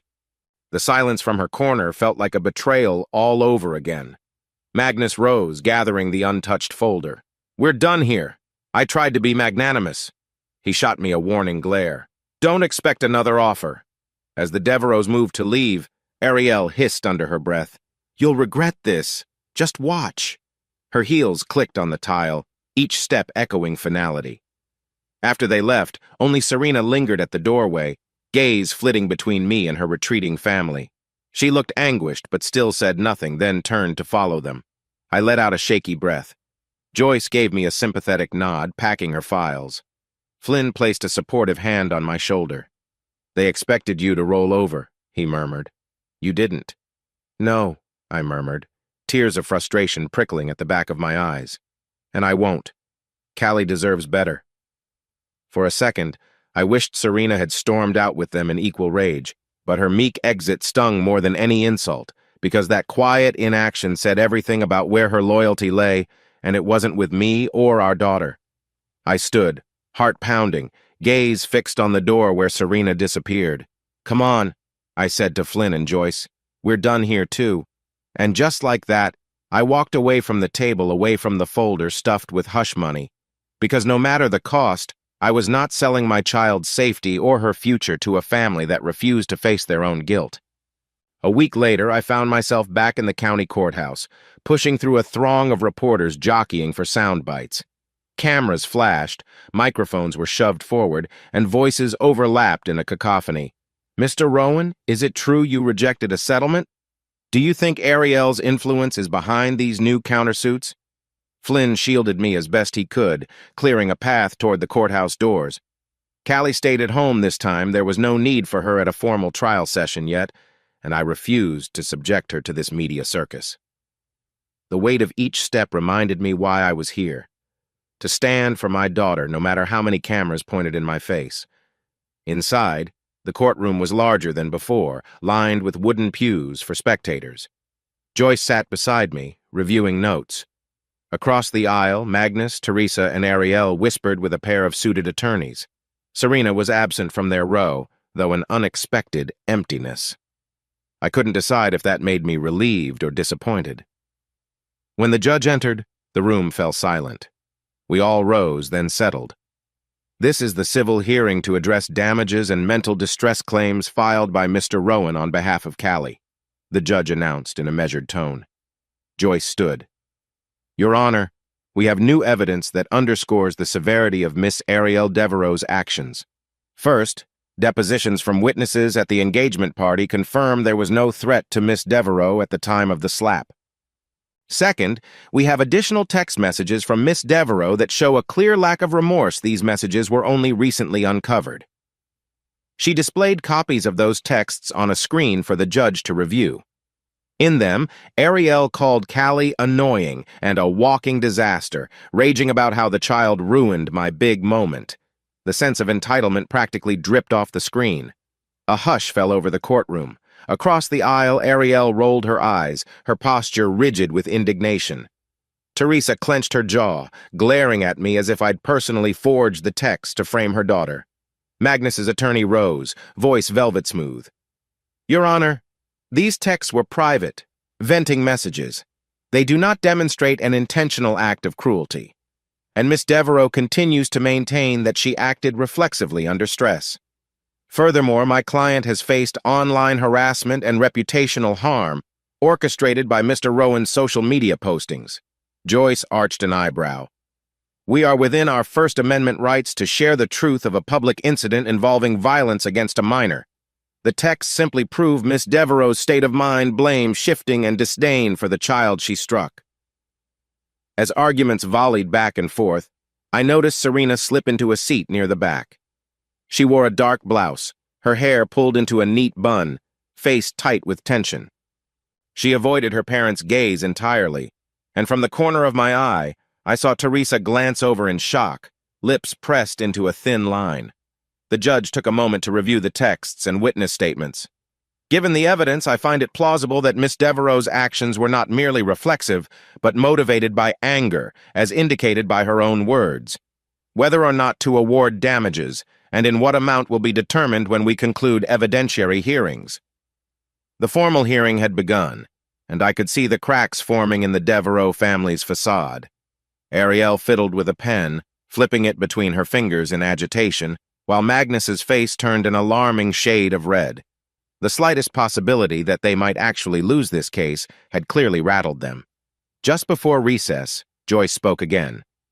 We also request a psychological evaluation for Callie to demonstrate the emotional impact of Miss Devereaux's actions. This will be key in determining damages for mental distress. Magnus's attorney tried to argue it was unnecessary, but the judge approved the request. A small wave of relief washed through me. Maybe now the court would fully recognize how deeply Callie had been hurt. When the judge called a break, I stood up, turning to see Serena hovering near the corridor. Our eyes locked. She opened her mouth as if to speak, but hesitated when she noticed Teresa and Magnus glaring from across the room. I moved toward her anyway, ignoring the hush that fell among spectators. "You came," I said quietly, ignoring the swirl of reporters creeping close. She swallowed hard, glancing at her father's furious expression. I needed to see how this went. Her gaze flicked to Ariel, who was stalking out of the courtroom with a stiff spine. I lowered my voice. "Would have been nice to have your testimony, you know." She lowered her eyes. "I'm sorry," she whispered, stepping back. Then, as if reflexively, she followed after her family, though, at a short distance. Bitterness stung my throat, yet a deep well of sadness pooled beneath it. Despite everything, she still wouldn't stand beside me in court, not out loud. The difference was plain in the emptiness I felt each time she vanished behind her parents' protective shield. Joyce touched my shoulder, snapping me out of my thoughts. "We'll regroup after lunch, Rowan. The judge is leaning in our favor, but keep your composure." I exhaled, nodding. Let them spin their narrative. We've got the truth. And as the corridors buzzed with onlookers and flashes of camera phones, I found myself praying that the truth would be enough. By late afternoon, after hours of legal arguments, I stood in Flynn's living room clutching a thick envelope of court papers. Callie sat across from me on the rug, coloring quietly, her brow furrowed with concentration. Flynn hovered near the window, anxious but hopeful. Joyce's voice echoed in my head from earlier that day. "The judge approved your emergency custody petition. It's temporary, but it means you make all decisions for Callie until further notice." I exhaled a shaky breath. The court had recognized the danger of Ariel and the ongoing harassment from Magnus and Teresa. By granting me temporary custody, the judge also extended the order that barred Ariel from contacting Callie. For now, my daughter was safe, at least safer than before. Callie looked up from her coloring, sensing my gaze. "Dad, you okay?" I mustered a gentle smile. "Yeah, Pumpkin. I just got some news from the court." I hesitated. How do you tell a child that the legal system is basically stepping in because her extended family can't be trusted? She blinked, setting her crayon aside. "Did they say Aunt Ariel can't come near me anymore?" I nodded, kneeling next to her. "That's right. And the court says you live with me, fully for now, which just means we keep doing what we've been doing, but it's official. No one can take you away." My voice wavered on that last sentence, haunted by the memory of how powerless I'd felt in the past. She swallowed. "What about Mom?" A pang of sadness pinched my heart. I glanced at Flynn, who looked away, uncertain. "It means your mom she can visit if she wants," I said gently. "But the judge put me in charge of making sure you're safe until this case is over." Callie studied my face, then nodded solemnly. "Okay." After a moment, she sighed, a child's heartbreak seeping into her eyes. "I miss her, but I'm scared she'll just go with Grandma Teresa again." I wrapped an arm around her shoulders. "I know. We'll figure it out. One day at a time." Flynn cleared his throat. "Hey, I've got that board game you like, Callie. Want to play after dinner?" he offered, desperate to lighten the air. She managed a small smile. "Sure, Uncle Flynn." As she returned to her crayons, I stepped into the kitchen with Flynn. Through the doorway, I watched the worry lines on her face too serious for a 10-year-old. Flynn handed me a glass of water. He lowered his voice. Congrats, man. This is a big step. But how do you feel? I rubbed my forehead. Relieved, mostly. She's safe, legally speaking. But part of me aches that we had to go this route, that her own mother didn't push for it first. My gaze drifted to the boxes near the door, still half-packed from when I'd considered relocating to keep Callie hidden. Maybe now we can breathe, though. He nodded. The media's still in a frenzy, but at least the court recognized Ariel's wrongdoing. And hey, if you still want to move somewhere quieter, the custody order might actually make it easier. No shared decisions with Serena for a while. I swallowed hard. Yeah, maybe, but I won't keep Callie from seeing her mother if Serena truly tries. The question is, will Serena fight for our daughter or keep bowing to her parents' demands? His silence spoke volumes. We both knew the answer wasn't clear. Serena had proven indecisive time and again. Half an hour later, we gathered around the coffee table, half-heartedly playing a board game that involved colorful tokens and dice. Callie, usually enthusiastic, moved her pieces with subdued focus, as if her mind was elsewhere. I reached over, gently tapping her hand. Hey, you okay? She glanced up. Yeah, she whispered. Just thinking. I feel better knowing she can't just show up, but I'm still sad. I nodded, heart heavy. That's normal, sweet girl. You've been through a lot. In that quiet moment, the gravity of the court's decision sank in. Callie was under my sole guardianship now, an acknowledgement from the legal system that the Devereaux family's influence was too toxic to ignore. But even as a wave of relief rolled over me, I knew that the final outcome was still far from settled. There would be more hearings, more fights, more heartbreak. Yet for tonight, at least, I could tuck Callie into bed knowing the law recognized she needed protection, not scrutiny. So I took her hand, gently, and said, Your turn to roll the dice, sweetie. She nodded and gave the dice a shake. Despite everything, her small smile glimmered through the shadows of worry, and for a moment, that was enough. A damp wind rattled the windows of Flynn's apartment as I folded laundry at the kitchen table. Callie was fast asleep in the spare room. The board game lay abandoned. Flynn had gone out to grab groceries, leaving me alone with the hum of the old refrigerator. Then, a soft knock on the door.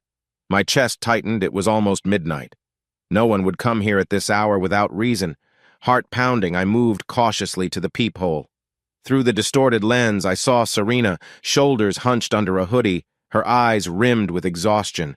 I opened the door, tension rippling through me. Serena? It's late. She managed a shaky smile, stepping inside without waiting for an invitation. Raindrops clung to her hair, and the faint smell of wet asphalt wafted in. I know. I need to talk to you. We stood awkwardly in the small living room, the low lamp casting shadows on the worn couch. She looked around, taking in the half-packed boxes and messy array of Callie's drawings taped to the wall. Did you walk here alone? I asked, concerned. This neighborhood's not exactly the safest at night. Her eyes flicked downward. I took a rideshare. I was too scared to be seen using my parents' driver. She bit her lip. Rowan, I don't have much time. Mom and Dad think I'm at a friend's. A spark of anger flared. You're sneaking around to talk to me? Are you a teenager or a grown woman with a 10-year-old daughter? She winced, tears gathering at the corners of her eyes. I know. I'm sorry. She stepped closer, voice trembling. I never wanted this to happen, but they threatened me. Rowan threatened to cut off my credit cards, fire me from the family foundation. They said if I stand by you, I'll lose everything I've known. My gaze hardened. And what about Callie? She lost her sense of safety, her trust in her aunt, and almost her faith in you. Doesn't that matter more than any inheritance? Serena closed her eyes, tears slipping free. Of course it does, but you don't understand. My father has a grip on everything. I was raised with the idea that we never defy him. I'm terrified. I ran a hand through my hair, trying to tamp down the resentment. You think I'm not terrified too? I have no big money, no powerful name, but I'm fighting because Callie deserves a mother who protects her, not one who cowers. She sniffled, stepping toward the dim hallway that led to Callie's room. I want to see her. Even if she's asleep, I miss her so much. Part of me wanted to say no, that she'd forfeited the right by keeping silent in court, by letting her father and Ariel paint Callie as the villain. But I couldn't. With a sigh, I nodded. She's asleep. Be quiet. Serena followed me to the doorway. I cracked it open, letting her peer inside at the gentle rise and fall of Callie's breathing. The lamplight illuminated the child's face, peaceful for once. Serena's shoulders shook with silent sobs as she watched. "She's grown so much," she whispered. "I feel like I'm losing her. But I never wanted that." I touched Serena's arm lightly, guiding her back into the main room. "Then why don't you speak up? Why not say to your family, 'Enough. I'm not letting you hurt my daughter with your ego or your hush money.'" Her tears glistened. She pulled a crumpled tissue from her pocket. "Dad says if I openly testify against Ariel, the family will disown me. I'll lose my job, my living arrangements, everything. I'm not sure if I can handle that." A raw surge of exasperation twisted my stomach. "Every time you pick them over Callie, you lose her a little more. Is that what you want?" She trembled, tears dripping onto her sleeve. No, Rowan, it's not." Silence swallowed us, broken only by the patter of rain on the window. "Then maybe you need to decide what matters more," I said, voice quiet. "Because I can't make that choice for you." Her eyes shone with a sorrowful clarity. "I'm so sorry. I wish I could go back and stop Ariel from ever laying a hand on Callie. I wish I had spoken up the night it happened." I exhaled, the weight of her regret pressing against my chest. "Wishes don't fix the damage. Only actions will." She nodded, shoulders slumping. I'm ready to try, but I'm scared, Rowan." "Then do it scared." My tone was gentle but unwavering. "Because Callie is worth every risk." More tears slipped free, but she stood straighter. "I want to see her again properly, soon. But if Dad finds out, he'll cut you off?" I finished, tired. "Then let him, because if you can't break free of their control, you'll never be the mom Callie needs." Her voice cracked. "I know." She took a shaky breath. "Thank you for letting me see her tonight. I promise I'll figure something out." With that, Serena opened the door. The wind whipped her hair, rain spattering the threshold. She paused once like she wanted to say more, then rushed into the wet darkness. The door thudded shut behind her, leaving me standing in the hush of the apartment. For a long moment I just stood there, the echo of her tears lingering in the air. It felt like a half-broken vow, an apology that only time could prove genuine. Finally, I flipped the deadbolt, wiping my own damp eyes. Down the hall, Callie still slept, mercifully unaware of the confrontation. I trudged back to the kitchen, mind spinning with conflicting emotions. Because in that midnight hush, the lines were crystal clear. If Serena wanted to be part of Callie's life, she'd have to sever the leash Magnus and Teresa had wrapped around her. Only then could she truly stand beside us. Morning sunlight poured through the tall windows of the district courthouse, illuminating motes of dust in the otherwise austere hallway. Rowan stood to one side, dressed in a crisp blue shirt, waiting with Lawyer Joyce and Flynn. His pulse hammered in his ears. This was the day the court would deliver its final ruling on the civil case against Ariel and, by extension, the entire Devereaux family who'd tried to shield her. Outside, a cluster of reporters lingered, snapping photos whenever the door swung open. One or two recognized Rowan, calling out his name. He ignored them, forcing his attention on the polished floor beneath his shoes. Every step he took felt heavier than the last. Eventually, the bailiff ushered them in. Across the aisle, Magnus and Teresa sat stiff-backed in polished suits, while Ariel glowered in a tailored black dress. Her attorney shuffled a stack of papers, whispering last-minute arguments. Serena was absent from her family's row, an observation that sent a flicker of conflicted emotion through Rowan. The judge, a stern-faced woman in her early 60s, took her seat and surveyed the courtroom. "We are here to conclude the matter of Rowan versus Ariel Devereaux," she announced, voice echoing. "This court has reviewed the evidence, witness statements, and the psychological impact on the minor Callie. Joyce stood, nodding confidently. The tension soared. The judge's gaze swept the parties. In light of Miss Ariel Devereaux's documented assault on the child, her subsequent lack of genuine remorse, and the emotional distress Callie has endured, the court deems Miss Devereaux accountable for physical and psychological harm. Miss Devereaux is ordered to pay damages, both compensatory and punitive, as outlined in the written judgment. A strangled sound escaped Ariel's throat. She turned to her lawyer, who patted her arm uneasily. Magnus clenched his jaw so tightly a muscle twitched beneath his temple, and Teresa exhaled sharply, color draining from her face. The gavel hadn't come down yet, but the judge wasn't finished. Additionally, the judge continued, Miss Devereaux must issue a formal public apology to the minor, acknowledging wrongdoing. Failure to do so will result in further legal consequences, including a possible increase in punitive damages. A gasp rippled through the small crowd. Rowan stared ahead, hardly believing his ears. The sense of justice he'd fought so hard for someone was finally listening. Someone was, at last, holding Ariel responsible. With a formal rap of the gavel, the judge concluded, "The restraining order remains in effect. As for custody, the family court has determined that Rowan shall retain primary custody of Callie. The mother, Serena Devereaux, has not contested this arrangement in these proceedings. Thus, it stands." Those words confirmed it. Callie was officially under Rowan's full guardianship. His shoulders sagged with relief. He caught Flynn's eye, who grinned, clapping Rowan's shoulder in a silent congratulation. Meanwhile, across the aisle, Teresa's face hardened. She whispered fiercely into Magnus's ear, while Ariel folded her arms, refusing to meet anyone's gaze. The bailiff called for order until the judge exited. Joyce beamed at Rowan. "We did it," she whispered, packing her files. "That's a solid ruling. Of course, they might appeal, but the evidence against Ariel is overwhelming." Rowan exhaled a shaky laugh. "Thank you. I couldn't have done this without you." A soft hush fell as the Devereaux family rose to leave.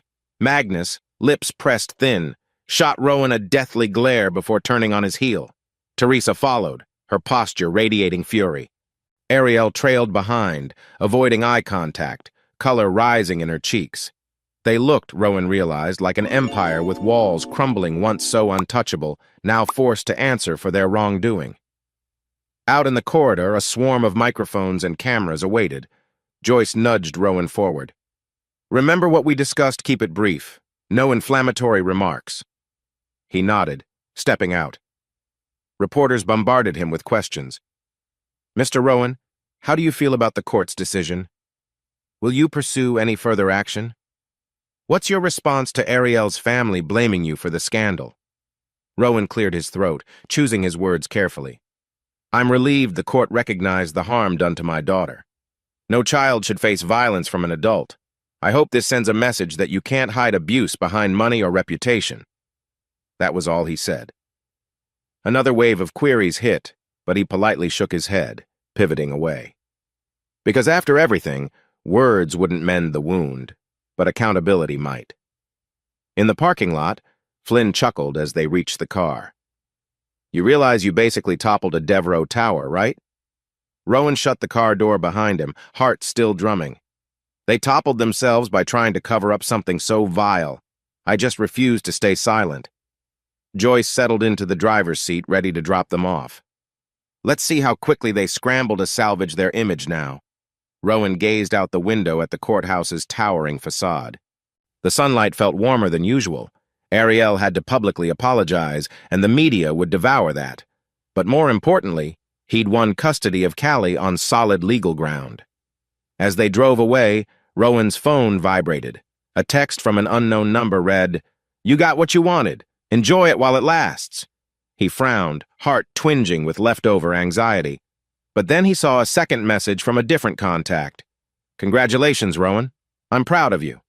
It was from an old co-worker, someone who'd followed the story online, presumably.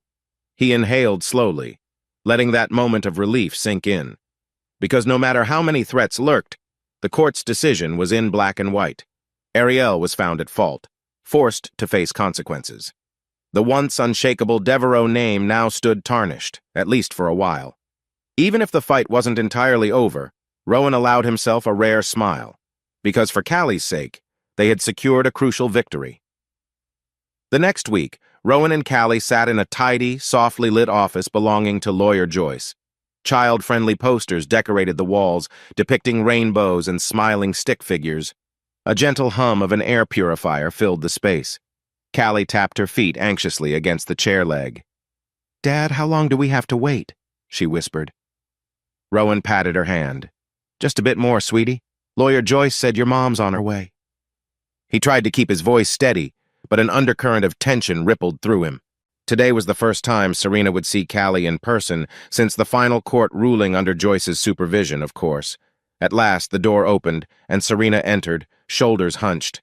Her eyes fell on Callie first, shimmering with raw emotion. For a moment, neither spoke. Then Callie scrambled up, uncertain whether to rush into her mother's arms. She hung back, tears already brimming. Serena's gaze flicked to Joyce, seeking permission. Joyce nodded calmly. "You can greet your daughter, Miss Devereaux. We're here to ensure a peaceful meeting." With trembling steps, Serena approached. "Callie," she breathed, voice cracking. "I've missed you so much." Callie let out a half-choked sob, running forward to hug her mother. Serena knelt, enveloping the child in a tight embrace, tears rolling down her cheeks. "I'm so sorry, baby," she murmured, stroking Callie's hair. "I'm sorry I wasn't there for you." For a brief instant, Rowan felt his heart twist. He recalled the months of silence, the nights Callie cried herself to sleep, feeling abandoned. And yet seeing them together, a wave of bittersweet relief washed over him. Because whatever Serena's failings, she still loved Callie deeply. After a few moments, Serena wiped her eyes and guided Callie to sit down. Joyce remained discreetly at the edge of the room, ready to intervene if tensions rose. Callie clung to Serena's hand. "Mom," she said softly, "where were you?" Why didn't you help me when Aunt Ariel—" A shaky breath escaped Serena. I was scared," she admitted, voice trembling. "Your grandparents, they wanted to protect their image, and I let them control me. It's not an excuse. I should have put you first." Callie bit her lip. "Dad protected me." Tears gathered again in Serena's eyes. "Yes, he did, and I'm so grateful he did what I couldn't."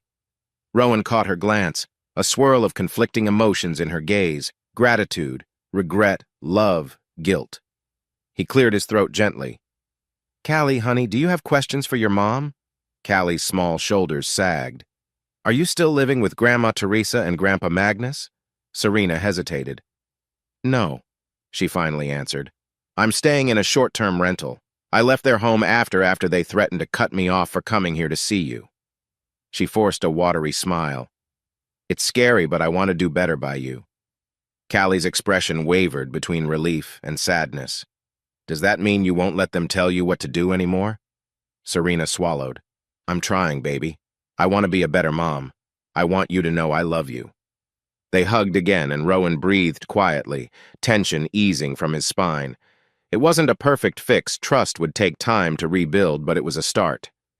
Joyce stepped closer, gently. "We'll keep these visits supervised for now, Miss Devereaux, as per the court's guidance.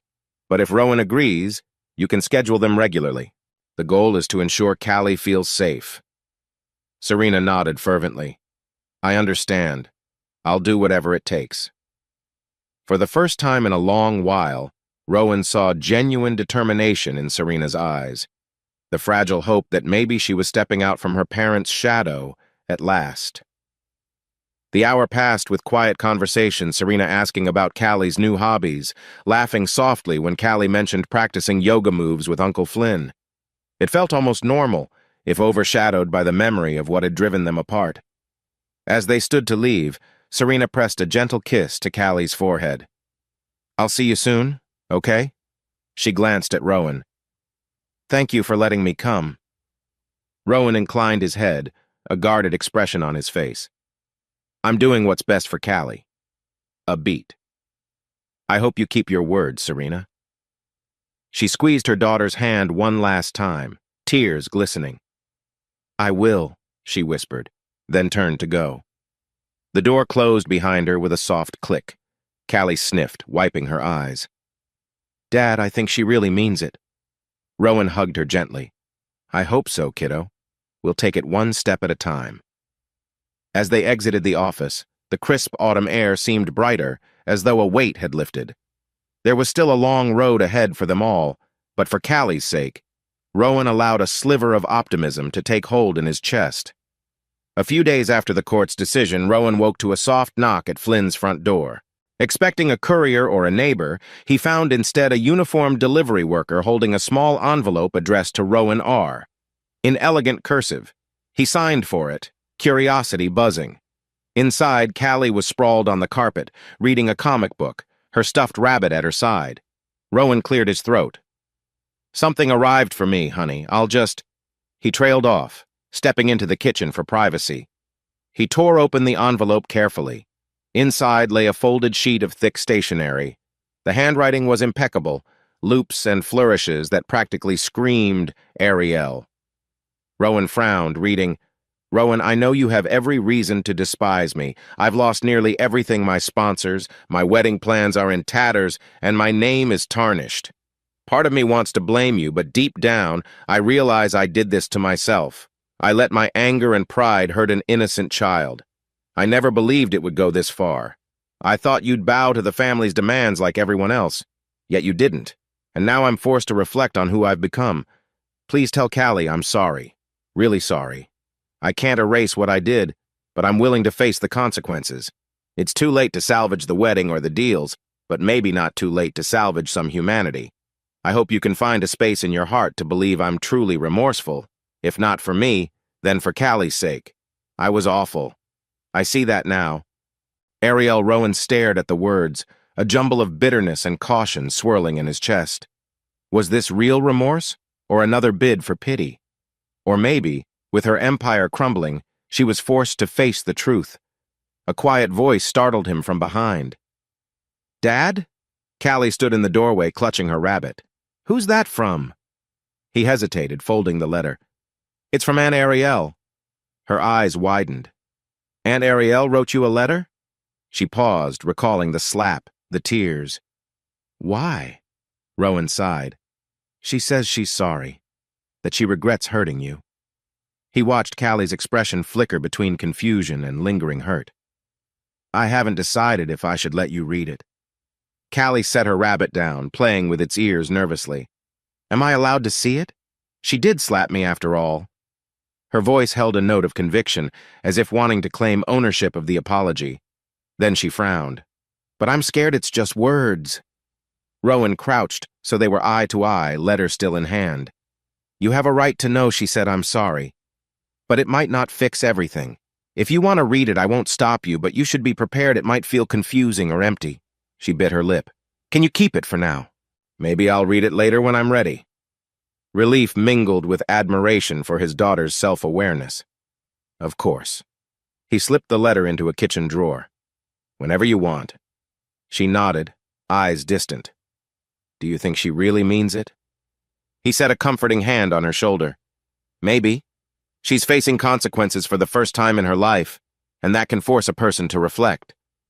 Callie hugged her rabbit closer, a swirl of emotions evident on her face. I wish this never happened, she said softly. I wish Aunt Ariel had never been mean. Rowan's heart twinged. I know, kiddo, but you're strong. You got through it. They stood in contemplative silence for a moment before Callie forced a small smile. Can we make pancakes? She asked, attempting to push away the heaviness. Rowan ruffled her hair gently. Pancakes sound perfect. As he whisked batter and she set the table, Rowan found his mind drifting back to the letter. Could Ariel be genuine? Or was this a desperate ploy to regain some sympathy? He decided it didn't matter right now. He'd do whatever it took to protect Callie's emotional well-being, no matter what Ariel wrote in that neatly scripted apology. Later, while flipping pancakes, he sighed and tucked the letter into a drawer labeled Documents. For now, it would stay hidden from the world. Because some apologies were too little, too late, and the only person who really mattered was Callie, who deserved the space to heal without more manipulation. A crisp autumn breeze rattled the window of Flynn's living room as Rowan flipped through the final divorce papers. This moment felt surreal, 10 years of marriage reduced to a handful of official documents awaiting signatures. Callie was with a neighbor's daughter, enjoying a playdate, which gave Rowan the privacy to handle this pivotal step. At precisely noon, Serena arrived. She wore a charcoal gray coat, her expression solemn. Lawyer Joyce stood by the small dining table, pen in hand, prepared to witness the signing. "Hello," Serena said softly, avoiding Rowan's gaze for a moment. She let out a shaky breath. "I guess we should get started?" Rowan nodded, heart twinging. Part of him wanted to ask if she was truly sure, but after everything, the chasm between them seemed impossible to bridge.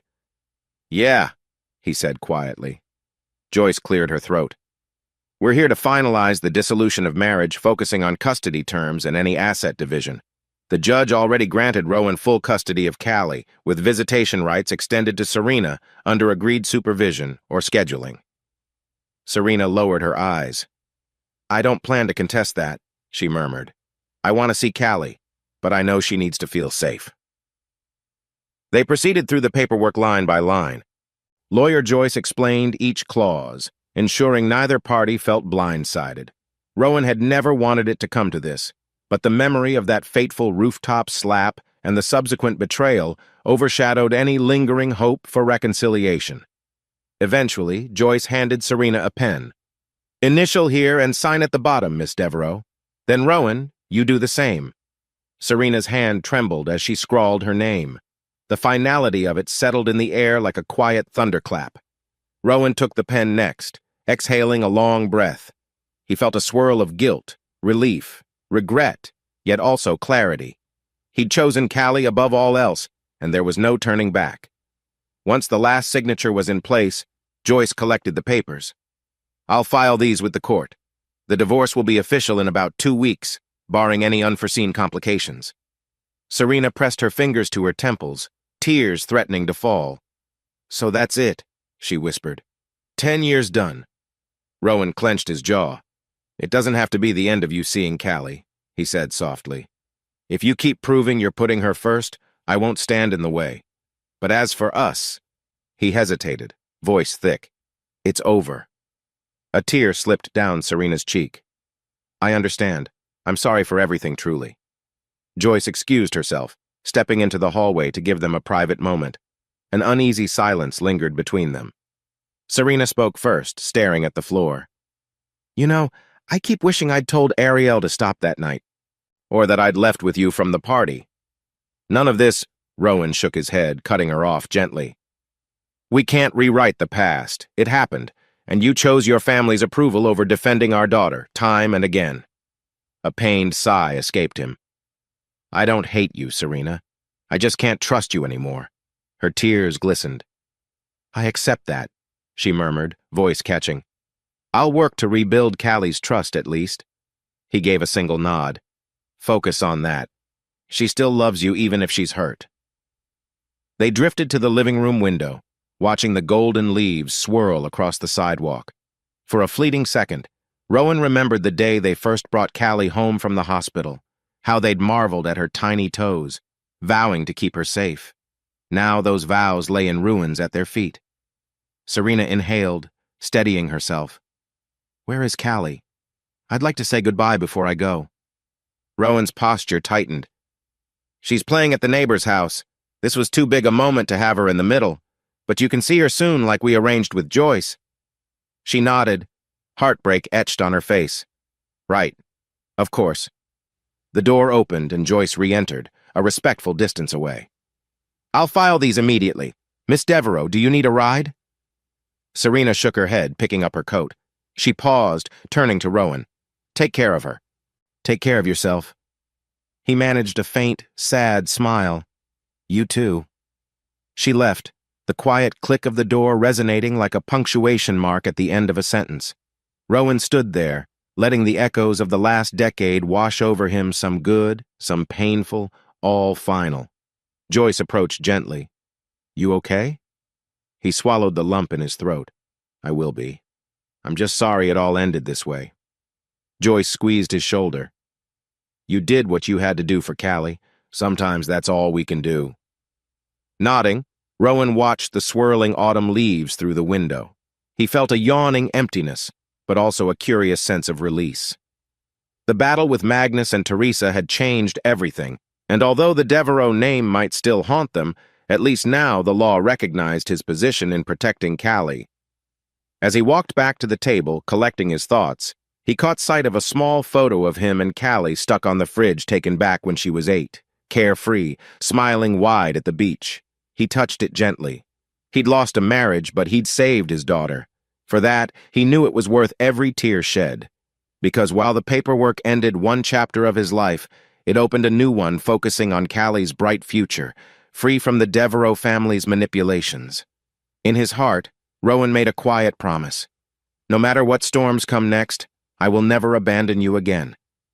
The sun hung low over the Pacific coast, painting the horizon in streaks of pink and orange as Rowan guided the family's dusty SUV into the narrow driveway of their new home, a modest, single-story house perched near Santa Barbara's quiet shore. Callie sat in the passenger seat, staring wide-eyed at the ocean glimmering beyond rows of beach grass. "It's smaller than Flynn's place," she murmured, unbuckling her seatbelt. "But it's so cozy." Rowan smiled, relief flooding his chest. After everything they'd been through, court battles, media drama, and heartbreak, this move felt like a breath of fresh air. "That's what I was aiming for, kiddo," he said, stepping out onto the gravel driveway. "A little spot where we can just be us." Callie hopped down, adjusting the strap of her neon-pink backpack. The sea breeze rustled her hair, carrying the distant crash of waves. She inhaled deeply. "Smells like salt and possibility?" Rowan chuckled at her poetic choice of words. "Yeah, exactly." He turned to the house, off-white siding, a small porch, and a yard half swallowed by wild dune grass. But beneath the rough edges lay the promise of a new start. "Should we check it out?" She nodded eagerly. They stepped inside, flicking on overhead lights that revealed a cozy living room with scuffed hardwood floors and a second-hand couch Rowan had found online. Boxes cluttered every corner, labeled with scrawled black marker. Callie's clothes, kitchen stuff, art supplies. "Where's my room?" Callie asked, excitement creeping into her voice. Rowan led her down a short hallway. He pushed open the second door on the left to reveal a snug bedroom, walls painted a soft lavender. A small window faced the ocean, letting in the last rays of sunset. Her eyes lit up. "I get to see the waves every morning?" He grinned. "Sure do. Might even spot dolphins sometimes if we're lucky." She set her backpack on the floor, surveying the space. "This is nice," she whispered, then spun around and hugged him tight. "Thank you, Dad." A lump formed in Rowan's throat. "Anytime, kid." After a beat, he gently patted her back. "You hungry? I can start dinner." Callie hesitated, brushing dust from a windowsill. "Actually, can we go see the beach first? Just stand by the water?" Rowan glanced at the boxes, the unmade bed, the undone chores. Then he nodded. "Let's do it." They walked the short path behind the house, stepping over sand dunes until the world opened up into a broad expanse of shoreline. The surf curled and broke, frothing white against the wet sand. The sky had deepened to twilight, stars beginning to peek through. Callie kicked off her sneakers, letting cool sand slip between her toes. She gazed out at the endless waves. "This feels better," she said softly. "Better than all the stuff that happened." Rowan slid an arm around her shoulders. "I know. Me too." For a moment, they watched a seagull swoop across the water, the gentle roar of the ocean lulling them. Rowan felt the tension in his chest ease. Here, Magnus's threats and Teresa's scorn felt distant. The Devereaux name couldn't overshadow the vastness of the Pacific. Eventually, the chill wind made Callie shiver. Rowan guided her back to the house, flicking on a lamp in the living room. "I'll see what we can do for dinner. Maybe I can piece together something from the cooler until we unpack the fridge." Callie nodded, flopping onto the second-hand couch. "We'll get groceries tomorrow?" "Yep, and I'll sign you up for the local school on Monday. You ready for that?" A flicker of anxiety crossed her face, but she forced a brave smile. "I think so. New school, new friends might be good for me." He ruffled her hair. "Exactly. Something different." Gratefulness welled in Rowan's chest at her resilience. No matter the heartbreak behind them, here was a 10-year-old with enough courage to face a brand-new environment. In the small kitchen, he rummaged through a box labeled pots and pans. He located a frying pan and set about making grilled cheese sandwiches with what little they had. As he buttered bread, he glanced over at Callie, who was sketching in her notebook a rough doodle of waves, dotted with smiling fish and a big sun overhead. One day at a time, he reminded himself. No Teresa breathing down his neck, no paparazzi snapping photos, no Ariel ready to belittle Callie. Just a quiet house, the ocean's lullaby, and the promise of a simpler life. They ate dinner on the couch, boxes doubling as a makeshift coffee table. The sandwiches were a bit burnt, the orange juice lukewarm, but Callie declared it a 5-star meal with a grin. Rowan couldn't help but laugh. Later, as Callie got ready for bed, Rowan surveyed the living room. Through the window, moonlight shimmered on the ocean. He breathed in the salty night air, letting relief settle into his bones. He'd traded comfort for freedom, left behind heartbreak for hope. It felt right. When Callie finally dozed off in her new room, Rowan gently closed her door and stood in the hallway, exhaustion creeping up. But it was a good exhaustion, a sign of progress. The Devereaux saga might have left scars, but here, in this little coastal haven, they could start healing. He stepped outside for a final breath of sea air. Overhead, stars glistened, and waves whispered secrets to the shore. Clutching his arms against the night chill, Rowan smiled. This was the life he'd wanted for Callie, peaceful, safe, brimming with possibility. 2 weeks later, Callie navigated their cramped kitchen like a pro, determined to master the art of pancake making. The sun had barely risen, coloring the sky in gentle tangerine hues. She measured flour and sugar with intense concentration, while Rowan rummaged the cabinets for a spatula. "I think we need more milk," she announced, peering into the mix. A faint dusting of flour dotted her cheeks. Rowan leaned over. "Yeah, it's looking thick." He added a splash of milk, stirring with a battered wooden spoon. "You're becoming quite the chef." She beamed. "Uncle Flynn's proud. He texted me last night asking if I've burned down the kitchen yet." Rowan snorted. "He never learns to trust your culinary talents, apparently." Together they whipped up enough batter for a small feast. Soon the comforting smell of pancakes filled the house. They ate at the kitchen table, boxes now unpacked, replaced by a random collection of thrifted cups and plates. Callie poured maple syrup liberally, then giggled when it nearly overflowed her plate. "Careful, or you'll need a boat for your pancakes," Rowan teased. She rolled her eyes playfully. "Dad jokes, really? Guilty as charged." He swiped a sticky droplet from the table. "What's on the agenda today?" Callie's eyes sparkled. "After school, there's a mini art club meeting. My teacher said I can check it out if I want. Could I?" Rowan nodded. "Of course. Sounds awesome." She grew quieter, stirring her syrup with the fork. "I still dream about that night sometimes," she said softly. The rooftop, the music stopping, Aunt Ariel's face. Rowan's stomach twisted. He reached across the table, covering her hand gently. "You're safe here, Callie. It's normal to have flashbacks, but every day it'll hurt a little less." She exhaled. "I'm trying. My new classmates are super nice, and Miss Carter, the school counselor, said I can talk to her anytime." She offered a brave smile. "It helps." A pang of gratitude warmed Rowan's chest. "I'm proud of you." He recalled the tension and heartbreak back in the city, how every day felt like walking on eggshells. Here, Callie's eyes had a new spark. After breakfast, they cleaned up, then Rowan dropped Callie at her new school. The crisp morning air tasted of salt and sunshine. He watched as she hurried inside, a bright polka dot backpack bouncing on her shoulders. Once she vanished behind the doors, he headed back to the house, settling at the old wooden desk to work on some freelance graphic design projects. A few hours later, the day turned cloudy, a breeze carrying the ocean's brine. Rowan took a break to walk along the shore. Dark gulls rode the wind, cawing overhead, and the tide licked at his sneakers. He thought about the nights he'd spent anxiously protecting Callie from Magnus's intimidation, the swirl of lawsuits, Serena's tears. Now, the hush of waves offered solace. Returning home, he grabbed his phone to check messages. There was a new voicemail from Serena. The timestamp suggested she'd called that morning. He hesitated, then pressed play. "Hey, Rowan, it's me. I hope you and Callie are doing well. I've been going to therapy sessions, trying to understand how I let them control me for so long. I miss her. Please let me know if she's ready for another supervised visit or just a phone call. Take care." He set the phone down, emotions roiling. Part of him was glad she was trying to heal, but another part still harbored resentment. It'll take more than therapy to undo the damage you stood by watching. Yet for Callie's sake, maybe they could find a fragile piece. Later that evening, Callie burst through the door, cheeks rosy. "Art club was amazing," she squealed.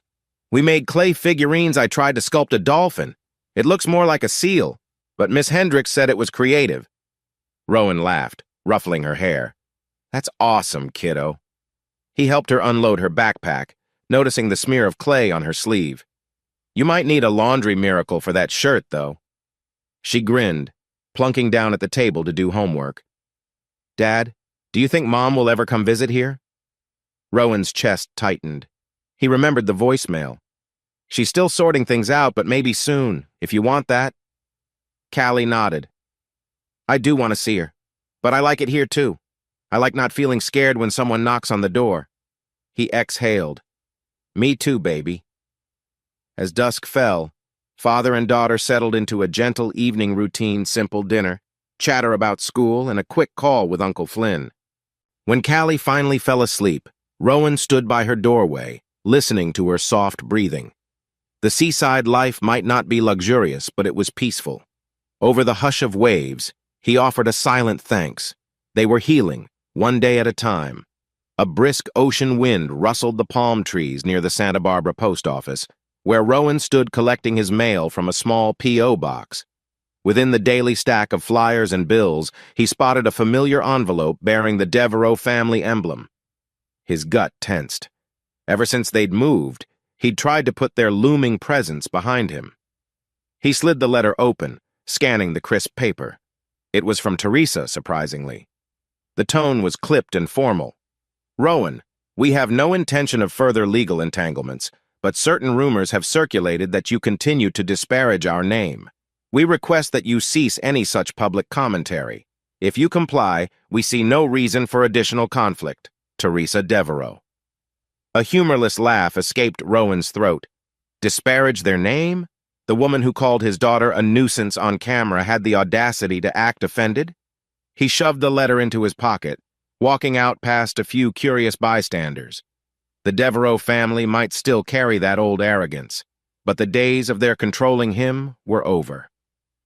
At home, Callie sat at the dining table, finishing a pastel drawing of a dolphin cresting a wave. "Dad!" she exclaimed. "Look at this one!" She lifted the paper proudly. Her artwork had improved since they moved, lines smoother, colors more vibrant. Rowan smiled, ruffling her hair. "It's beautiful. You've got serious talent." She laughed. "Miss Hendricks wants me to enter it in the school art showcase next month. I said yes." "That's great." His heart warmed at how quickly she'd integrated into the new school community. Callie's phone chimed a short ring she'd assigned to Serena's contact. She glanced at Rowan for permission. He nodded, stepping aside. She answered, voice tinged with excitement. "Hi, Mom." Rowan lingered in the kitchen, half listening to the conversation. He heard Callie talk about art club, describe how the beach at sunset looked like pink cotton candy. She giggled at something Serena said, then her tone grew softer. "I'm okay. I feel safer now." A pang struck Rowan's chest. He knew Serena was making an effort, weekly phone calls, therapy for her own issues, but trust was a long road. He busied himself making tea to avoid eavesdropping further. Minutes later, Callie ended the call, expression thoughtful. "Mom said Ariel's canceled her wedding with Soren. She said Aunt Ariel isn't leaving the house much. Grandpa Magnus is furious about lost business deals." Rowan clutched the mug tighter. The Devereaux empire, once towering, seemed to have rotted from within. "That doesn't surprise me. They tried to cover everything up and it backfired." Callie fiddled with the corner of her drawing. "Mom said Grandma Teresa wrote you a letter?" He raised an eyebrow. "She told you that?" He paused, recalling Teresa's threat-laden note. "Yeah, I got it. She basically wants me to stop bad-mouthing them. Callie frowned. But you're not bad-mouthing. You're just telling the truth. Exactly. He patted her shoulder. Don't worry. We won't let them drag us into another battle. She exhaled, relief showing in her eyes. I was worried, but I'm happy here. I don't want to move again. Her words tugged at Rowan's heart. We're staying put, he promised, as long as you like it. That evening, a gentle knock came at the door. Rowan tensed, but it was only the local courier, dropping off a parcel from Serena. Inside were small gifts, an ocean-themed coloring book for Callie, a heartfelt note from Serena talking about how therapy was guiding her to become a better mother, and a picture of them from years ago, Callie perched on Serena's lap at a birthday party, both of them smiling ear to ear. Callie studied the photo, tears glistening. I looked so little. Rowan leaned over, scanning the note. Serena wrote, I hope to visit soon. I miss you both, but I won't push. I'm in therapy and working part-time to stand on my own. Love you, always. Callie hugged the photo to her chest. Dad, can we invite Mom to my art showcase next month? I want her to see how happy I am. Rowan's throat tightened. That's your choice, sweetie. I'm okay with it if you are. A tentative smile spread across her face. Then I'll text her an invitation. As she trotted off to do so, Rowan let out a slow breath. Teresa's letter still in his pocket felt like a weight. The old Devereaux power plays might never fully disappear, but it didn't matter. Here in Santa Barbara, they had their new life full of sea breezes, art classes, and carefully rebuilt bridges to Serena. That was enough. He glanced out the window at the setting sun, rays dancing over the ocean's surface. For the first time in a long while, the shadows of the past felt light enough to bear. The elementary school gym buzzed with laughter and pride as parents, teachers, and students milled about the annual art showcase. Rows of tables displayed colorful paintings, sketches, and clay sculptures. Callie stood near her pastel dolphin piece, fidgeting with the hem of her sweater. Rowan placed a reassuring hand on her shoulder. Relax, he said softly. It's amazing, and you've worked so hard. She gave a nervous grin. I'm just hoping it doesn't look too much like a seal, he chuckled. Ariel would probably say something snarky, but she's not here. So guess what? It's a perfect dolphin. Callie let out a small laugh, tension easing. Then, with wide eyes, she spotted someone at the entrance. Serena, wearing a modest, pale blue cardigan and clutching a small bouquet of daisies. She hesitated, scanning the crowd until she caught sight of Callie. Rowan stepped back, letting his daughter rush forward. Serena met her with open arms, voice catching. Look at you, she whispered, tears forming. You look so grown up, baby. Callie blushed. Mom, don't call me baby in front of my classmates. Serena let out a breathy laugh. Sorry, she murmured, handing her the daisies. These are for you. They kind of match your painting, right? Callie's eyes brightened. They're so pretty. She guided Serena toward her display, showing off the pastel dolphin. Serena studied it intently, voice wavering as she praised Callie's creativity. The old tension in her posture seemed less pronounced, like she was genuinely trying to stand on her own, without Teresa or Magnus dictating her every move.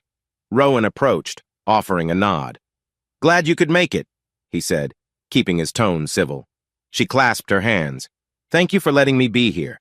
It means a lot. Callie, beaming, introduced Serena to a couple of new friends from art club. Meanwhile, Rowan stepped aside, giving them space. He observed from a distance as they chatted excitedly, flipping through each other's artwork. A pang of longing and relief mingled in his chest. Despite all that had transpired, he was glad Callie had her mother present for a special moment. Minutes later, a teacher took the stage to announce awards. Cheers and applause filled the gym as each student stood by their piece. When Callie's turn came, she shyly stepped forward, the teacher praising her dreamlike use of color. Though it wasn't an official prize, Miss Hendricks singled out Callie's improvement and dedication. The crowd clapped, and Callie's cheeks glowed pink with pride.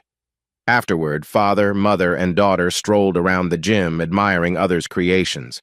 The evening sun shone through high windows, illuminating dust motes and banners.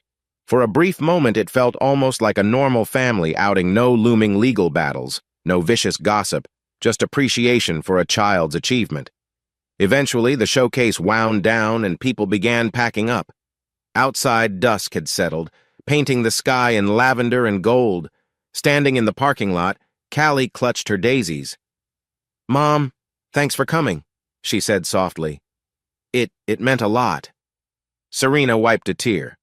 "I wouldn't miss it for the world." Rowan cleared his throat, catching Callie's eye. "Ready to head home, kiddo?" He glanced at Serena. "Do you need a ride anywhere?" She shook her head, hugging her cardigan tighter around her. "I took a cab. I'm renting a small apartment across town." She paused, seeming hesitant. "Rowan, Callie, I'm grateful. Things aren't magically fixed, but I'm trying." Rowan mustered a gentle nod. "We appreciate that." Callie gave her mother another quick hug before climbing into Rowan's car. Serena stepped back, tearful but composed, as Rowan started the engine. With a small wave, they pulled out of the parking lot, leaving Serena standing there, hand over her heart, watching them go. On the drive home, the tension drained from Callie's face. She leaned her head against the window, daisies clutched in her lap. "That was nice," she whispered. It felt normal. Rowan shot her a smile in the rearview mirror. "Yeah, it did. And hey, you did great tonight. Miss Hendricks loved your dolphin piece." She giggled. "I'm just glad it didn't look like a seal." Soon they reached their seaside house. The aroma of salt air and the lull of gentle waves greeted them. Inside, Callie carefully placed the daisies in a chipped glass vase, setting them on the kitchen table next to her pastel painting. She stood there, staring at the vibrant blooms under the warm light. Rowan joined her. Together, they regarded the arrangement a symbol of healing from a mother once absent, now determined to mend bonds. The chaos and betrayal in the city felt far away. Outside, the sun dipped below the horizon, washing the ocean in copper and pink. Callie tugged Rowan's hand. "Can we watch the sunset? Just for a minute?" He smiled. "Let's do it." They stepped out to the porch, leaning against the railing. The wind caressed their hair and gulls cawed overhead. The sun's last rays shimmered across the water, painting the sky an orange fire. As the day faded, Rowan put an arm around Callie's shoulders. "I'm proud of you," he whispered. "You've come so far." She tilted her head against him. "You too, Dad. We did this together." In the hush, they recalled every storm they'd weathered: the rooftop confrontation, the court battles, the heartbreak of losing Serena's support, and the relief of forging a new life. Watching the sun sink into the Pacific, father and daughter shared a quiet vow. No matter the shadows left behind, they would face them together, steadfast, unafraid, ready to keep forging onward toward calmer seas.